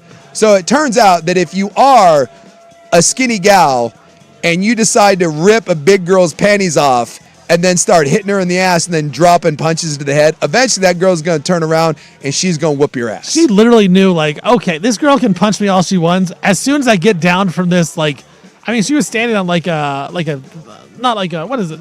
A guardrail almost, like a rail. Yeah. Once I get off this railing, I will just dog walk her. Yeah. And I will grab her by her hair and drag her across the street. Like, she knew this. She's like, I'm going to get my twerk in first, and then I'm going to drag her across the street. Dude, that is a power move. She is my spirit animal. I love that lady. You've got to know your limits. No, stay in your lane. If you don't be bringing this country crap. Play the 2 songs that we know, play them the way we know, and we're going to be happy. Don't be this white girl that tries to beat up the black girl, the big black girl who's twerking. Let her be. Dude, you don't have a chance. And this is, like someone said, like that's why you always push someone first, because if they push you back and you go down, you know to get out. That's a bold move, dude, because once you push, now that person, like, what if that person just starts unloading on you? First off, just don't get in fights, because you never know what the other person knows. Some of the scariest people I know, you wouldn't necessarily think that those are terrifying people. There's people I train with every week that I'm telling you, you'd walk into a bar and outside of maybe some funky ears, you wouldn't think anything of them. And you're like, dude, you are about to make the biggest mistake of your life. Like, you are going to take such an ass beating right now, and you don't even realize it. So just don't get in a fight. But if you decide to fight someone and you punch them like 9 times and that person doesn't react and they just keep dancing, at that point, just run away, because at some point they are going to turn around. And if your punches are not affecting them while they're twerking, I promise you, when you turn around, it's not going to go any better for you. Well, that's a lose-lose situation. It is. And people will probably think it's embarrassing to run away because people are recording me. Guess what? It's more embarrassing to then get dragged across the street by your hair than it is to run. People will make fun of you as for running. Yeah. But they're going to make fun of you even more because you punched this girl in the butt while she's twerking and then you got dragged across the street. That's even more embarrassing. You just have to know when... Know your limits. Know your limits. Know your limits. And I know alcohol is hard and it just... You get a little rambunctious, but man, they're devout alcoholics. Although that girl didn't really look drunk, I think she just was angry. I mean, just pick your fights better, bro. Yeah, dude. There's weight divisions for a reason. That's the other one too. Like you watch the UFC, you watch boxing. There's weight divisions, and I get it. If you're like little and you know how to fight, maybe. But if you're just some rando and that person's got like 90 pounds on you, it's not a good idea. At least I give her credit. I guess, I mean, she was committed to the bit. She tried. She was ready to go. My God. And that will live on. And like, that's another one of those things. Like if she's got real friends, they'll never let her live that down. No. You imagine if your friends, if you did that to a grown man, if you ripped a grown man's underwear off and then you started punching him and that man turned around and whooped your ass, like, you would never hear the end of it. You just would move. You would have to move boroughs. I'd get out of the country, bro. Yes. Because that video is going to live on forever. That video is too good. Yeah. It's too good to not. Makes me think of when those two Oklahoma football players got their ass kicked in the bathroom by those frat kids. Yeah. You remember that? Yes. Like one was like a punter and one was a backup receiver from Oklahoma. And they were in a bathroom. Never fight in a bathroom. What are you doing? The only worst place to fight in a bathroom is a shower. Like, this isn't School Ties, Brendan Fraser. Never fight naked. It's not good. We all lose. We had that sometimes, like in football, where someone would get in an argument. You're like, hey, dude, your dong's out. Like, go put on some underwear and then you can go fight. We're not fighting naked. That's weird. But yeah, these two Oklahoma bros, like, square up on these guys in this tiny club bathroom. And both of the guys were, like, trained fighters. Like, they were, like, human cockfighters. Like, they did it for fun. And they just beat the living crap out of these two Oklahoma players. Not only did they beat their ass, but they ended up on top of them, and those dudes they were like face down in a dirty old bathroom. And when those guys went back into the locker room, especially the punter, no one ever let them live that down. You can't come back from that ass whooping. It's just over at that point. You're done. Any sort of credibility you ever have, no matter what you do, you could have dropped like a 64-yard punt against Texas, and as you came off the field, I'd be like, hey, dude, remember that time you got your ass kicked in that bathroom? Hey, you just show him the video again. Hey, remember this? Dude, I would never let that guy live it down. At that dude's wedding. Dude, congratulations. In the speech. Remember that time that you ended up licking the floor in the bathroom because that dude was half your size, whooped your ass? You just don't let that go. I saw this. We have a new number one. This is controversial, too, because I hate this place. Although I kind of hated one of the places that it took over. So I do not understand crappy sandwiches. Subway, for the longest time, was like Subway was the number one fast food in the world. Yeah, the $5 footlongs, man. But it's not a $5 footlong anymore. It's like a $15 footlong. But wasn't that the reason why they were number one? Well, and it was like eat fresh. The catchy little jingle. Yeah, and people thought like Jared. Yeah, people. Oh, that's the other one. You had a massive pedophile as your spokesman. But no, like I never understood Subway. It was like crappy bread. It was like sweaty meats. I never understood Subway. But Subway got really huge. And for a while, it was number one. And then eventually people figured out that we don't want Subway. One, it's crappy food. Two, it's way too expensive. And three, they have a pedophile. So I guess Chick-fil-A took over, at least in our country, as the number one fast food place. And I can abide by Chick-fil-A. Chick-fil-A makes a strong bird. I try not to eat fast food, but if you're going to eat fast food, I think you can do a lot worse than Chick-fil-A. Never understood Subway as the number one. I certainly understand Chick-fil-A. It's chicken. Well, it is chicken. You tell me that if I showed up right now with a Chick-fil-A chicken sandwich that you wouldn't immediately be like, that's delightful. I'd eat it. It's a strong bird. Yeah. Chick-fil-A is fantastic. You know you're going to get a solid meal out of that. Yes. Every single time. And I may be biased against this because I find cold sandwiches very mid.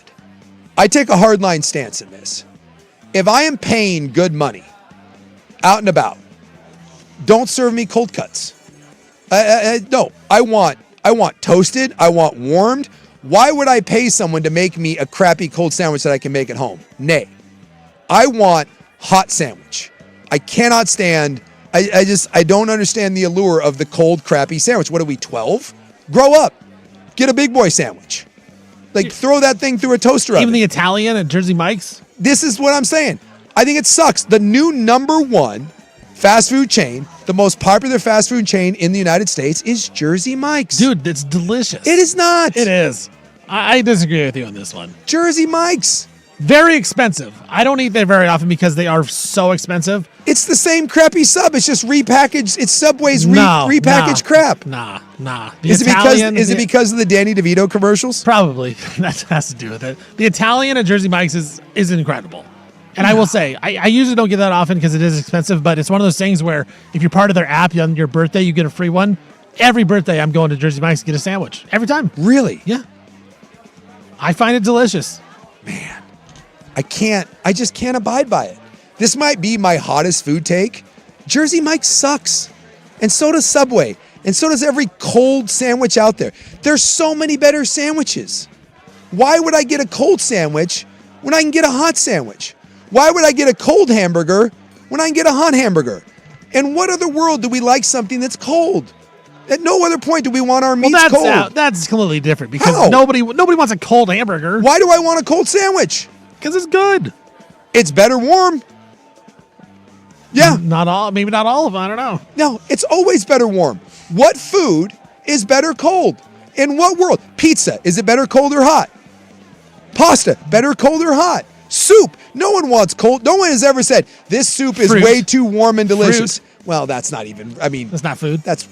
Okay, let's go vegetables. Because you don't warm fruit. Vegetables. Do you want cold green beans or do you like sauteed hot green beans? But you're right. Do you want cold broccoli or do you want broccoli that's been grilled? I'm not saying you're wrong that a warm sandwich is bad. I think a warm sandwich in general is better. But there are some really good cold sandwiches that when I get my hands on, I'm going to say this is delicious and I want one and I'm going to crave it. And Jersey Mike's Italian is one of those things where it's like, man, this is really good. This is my hottest and probably worst take with food is I want nothing to do with Jersey Mike's.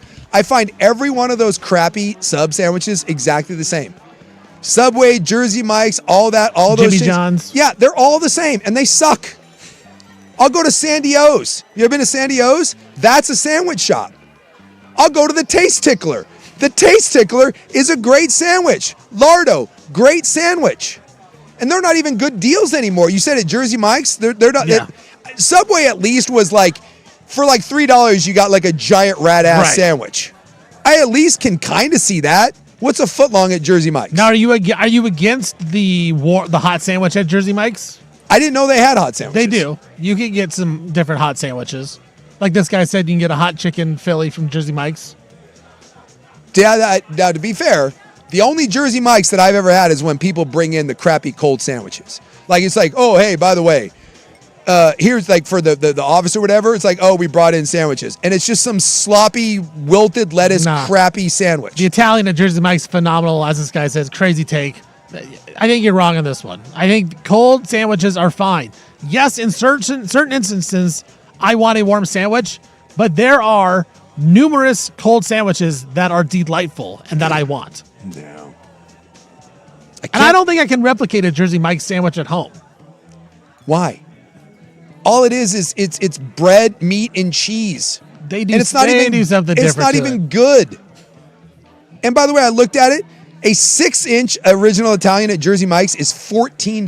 That's what I'm saying. I don't $14 for a 6-inch sandwich? That's what I'm saying. I don't go there very often because I can't afford it because it's too good. But back in the day, before everyone was all up on it, your boy was getting some Italians. $14 for a crappy cold Jersey Mike's sandwich. Next time I get it, go eat an Italian sandwich from Jersey Mike's and tell me it's disgusting. Next time I go get a Philly cheesesteak, I'm gonna be like, you know what, guys? Can you let this sit out on the counter for an hour so it's nice and cold? You know what? Casey got me an Italian sandwich from Jersey Mike's about a month ago. It was unbelievably good. Hey, this grilled cheese is delightful, but it's way too melty and delicious. Can we wait for the cheese to coagulate and get cold? I don't understand the cold cut. You want, and it's all sweaty. It's like wet meat. Why is it wet? Did a shaggy dog walk in and shake all over your sandwich? Why is my sandwich wet? What are we doing? I'm just not on board. I just dare you. I dare you to go get one and tell me it's bad. You won't. You'll come away. Will. You'll come away and you're like, No, I won't. that was good. No. I'm going to go to Jersey Mike's and be like, why would I eat this? Why? When I can go to one of the 50 really good sandwich places around Portland that'll heat my sandwich up and will be delightful. There's so many good sandwich places out there. Now I just want a sandwich. I know. Because I love sandwiches. They're delicious. They are.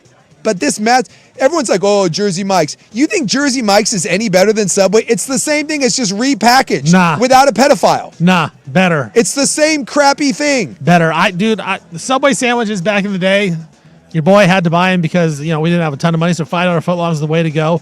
Much better at Jersey Mike's. Now, I get it. If you're going through, like, Timbuktu, and there's no, I get it. Like, if you're in the middle of Salina, Kansas, that may be the best thing that you have going That's for like you. the hot spot. But we live in Portland. Go to Tokyo Sando. Dude, get a chicken cutlet there. It's amazing.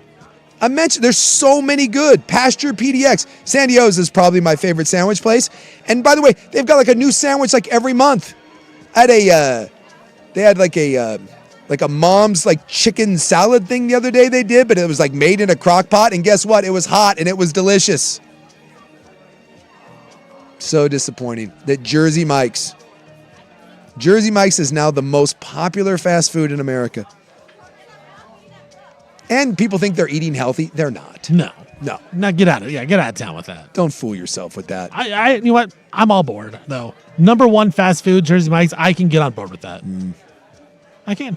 Jimmy John's, Subway, Jersey Mike's, guess what? It's all rat ass disguised in a different No. I dare you to have it Italian from Jersey Mike's and tell me it's bad, because you won't. It's impossible. Go to Bunk Sandwiches. There's another one. There's a million good sandwiches out there. Be better than Jersey Mike's. Although I do like those Danny DeVito commercials. I'm convinced that it's only Danny DeVito. Although Eli Manning takes it down a peg. Yeah, no. He kind of ruins it, doesn't he? Yeah, that's the other keep one. DeVito out there. Exactly. I can't abide by Eli Manning. I'm not gonna let Eli Manning and his horse face tell me where to eat. I will say there are some celebrity commercials where I watch them like, you know what? I don't like you anymore because you're in it. Where's Quiznos? I used to eat at Quiznos. Quiznos? That was legit. What did Quiznos have? Toasted subs. Toasted sandwich. Toasted sandwich. Wow, well, I remember I used to go there and I forget what I get, but yeah, that was good. They all shut down though. I'm gonna start my own crappy sandwich thing, and I'm just gonna call it like Patriot Sandwiches. I'm gonna say it's like veteran owned, and I don't know. I'll say like God in there. God and Jesus. It's gonna be God, Jesus, and the military. That's what it's gonna be. There's gonna be a big picture of Jesus in a military outfit holding a 44, and I'm gonna say that like portion of the sandwich, and it'll be like 8 cents goes to military charity. In 4 years, you would be the number one fast food. That's right. I'm gonna be the Black Rifle coffee of crappy sandwiches. Someone's be like, "Is this any good?" I don't know. It's a sandwich. He seems to be a patriot. That's right. Jesus Patriot. Jesus Patriot subs is going to be my sandwich idea. It's going to make $1 gajillion. All right, we put a bow on the club, and then we're off to see Lit when we come back. Primetime here on the Fan.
Well, just a few minutes left before we descend upon the majestic concert that is Lit, Fuel, and Switchfoot. That's right.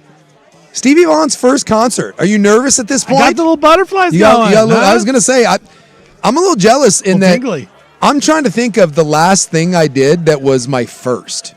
By the way, my Jersey Mike's take not going over well. No, YouTube hates you. Yeah. The text line hates you. I'm getting texts from people. They hate you. They don't like it. I stand by it. I do not. And anyone that knows me, by the way, this is not a hot take. I will not stand for a cold sandwich. Look, I'm not, and I won't do it. I want to make it clear. I'm not against hot sandwiches, but what I'm saying is you can get me a good cold sandwich, and I'm going to be very happy about it, and it's going to be very tasty. I got no time for it. Even at home, I heat my sandwich up. I will heat up the bread. I will not handle. So if someone hands you a cold sandwich, you're just not going to eat it. No, I'm not eating that crap. No. You know what? Bake it be a peanut butter and jelly? Are you toasting the bread so the peanut butter gets melted? Yeah. I will not eat. Cold sandwiches out. I want nothing to do with it. It's Bush. It's a Bush league. I have no time for it. I live in a house. Why would I go sleep in the dirt?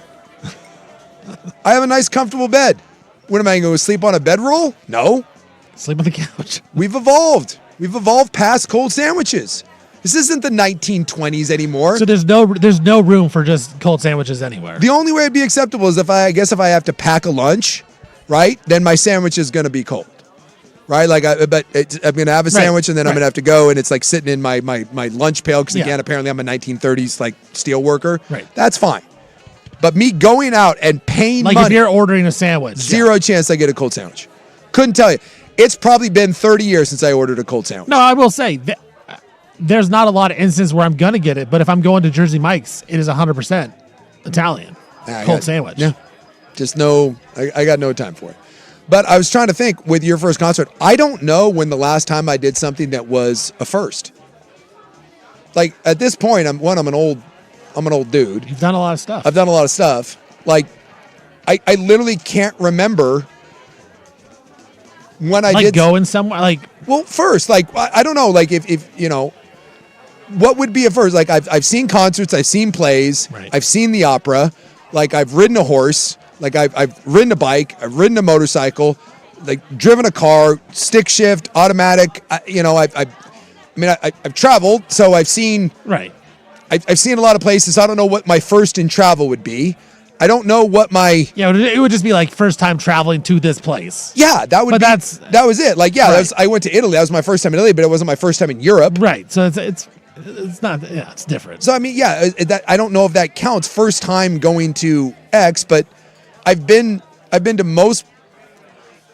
I mean, I guess I haven't been to Africa, but I've been to Asia. I've been to South America. I've been to Africa. I could say I've never been to Africa or the Middle East. Don't know if I'll get there, but there's that. I just don't know what. I'm trying to honestly think back to what was the last time I was like, oh, I've never had this kind of food, or I've never done this before. Like if I had gone skydiving or something. Yeah, like that would be the next step. That would be like, no, I've never done that. You bungee jump with people throwing you off the bridge. God. I'll tell you right now, that ain't ever going to happen. I'm a little jealous. Like at this point in my life, I'm not. Well, you need to go through a list for you and kind of figure out what your next firsts are. Yeah, I don't have a lot of firsts. Like, I'm kind of. In fact, when I got together with my gal, she did not like that I had done a lot of things. Right. For what, you know. Yeah. No, I just in general. Yeah, exactly. Right, okay. Just in general, she does not like that. You don't need to go more detailed. Yeah. A lot of her experiences are first, and they're not mine, and she does not like that her first is not my first. It's your thirds and fourths and fifths. Yes. She is not thrilled about that. And often I get crap. And I'm like, what? You can't be mad at something. You can't be mad at something that I did when I didn't know you. Yes, you can. I'll tell you right now. If you don't think your girl can be mad at something that you did 10 years before you knew her, think again. I promise you. There's a Japanese woman out there that can certainly get pissed at you. And you're like, well, nothing I can do now. That's something you learn as you grow up. It's like, there's no way someone can be mad at me. Yes, someone can be mad at you for literally anything. Don't believe me, I find that out on a daily basis. Well, I will tell you what. And I'm mad at you for the sandwich take. I stand by that. This is not my first time seeing Lit, but It is my first time seeing Switchfoot and my first time seeing Fuel. And this might be the first time I've seen a Christian rock band. Is this the first time you've gone to a concert with someone for their first time? No. Because I mean kids and all that. So, no. All right, no show tomorrow. Happy Juneteenth. Also, no Cargo Short Classic. It has officially been called off because in a shocking development, someone backed out of it. Who could have seen that coming? We are back Monday with Isaac Ropp right here. Primetime, 105.1 The Fan.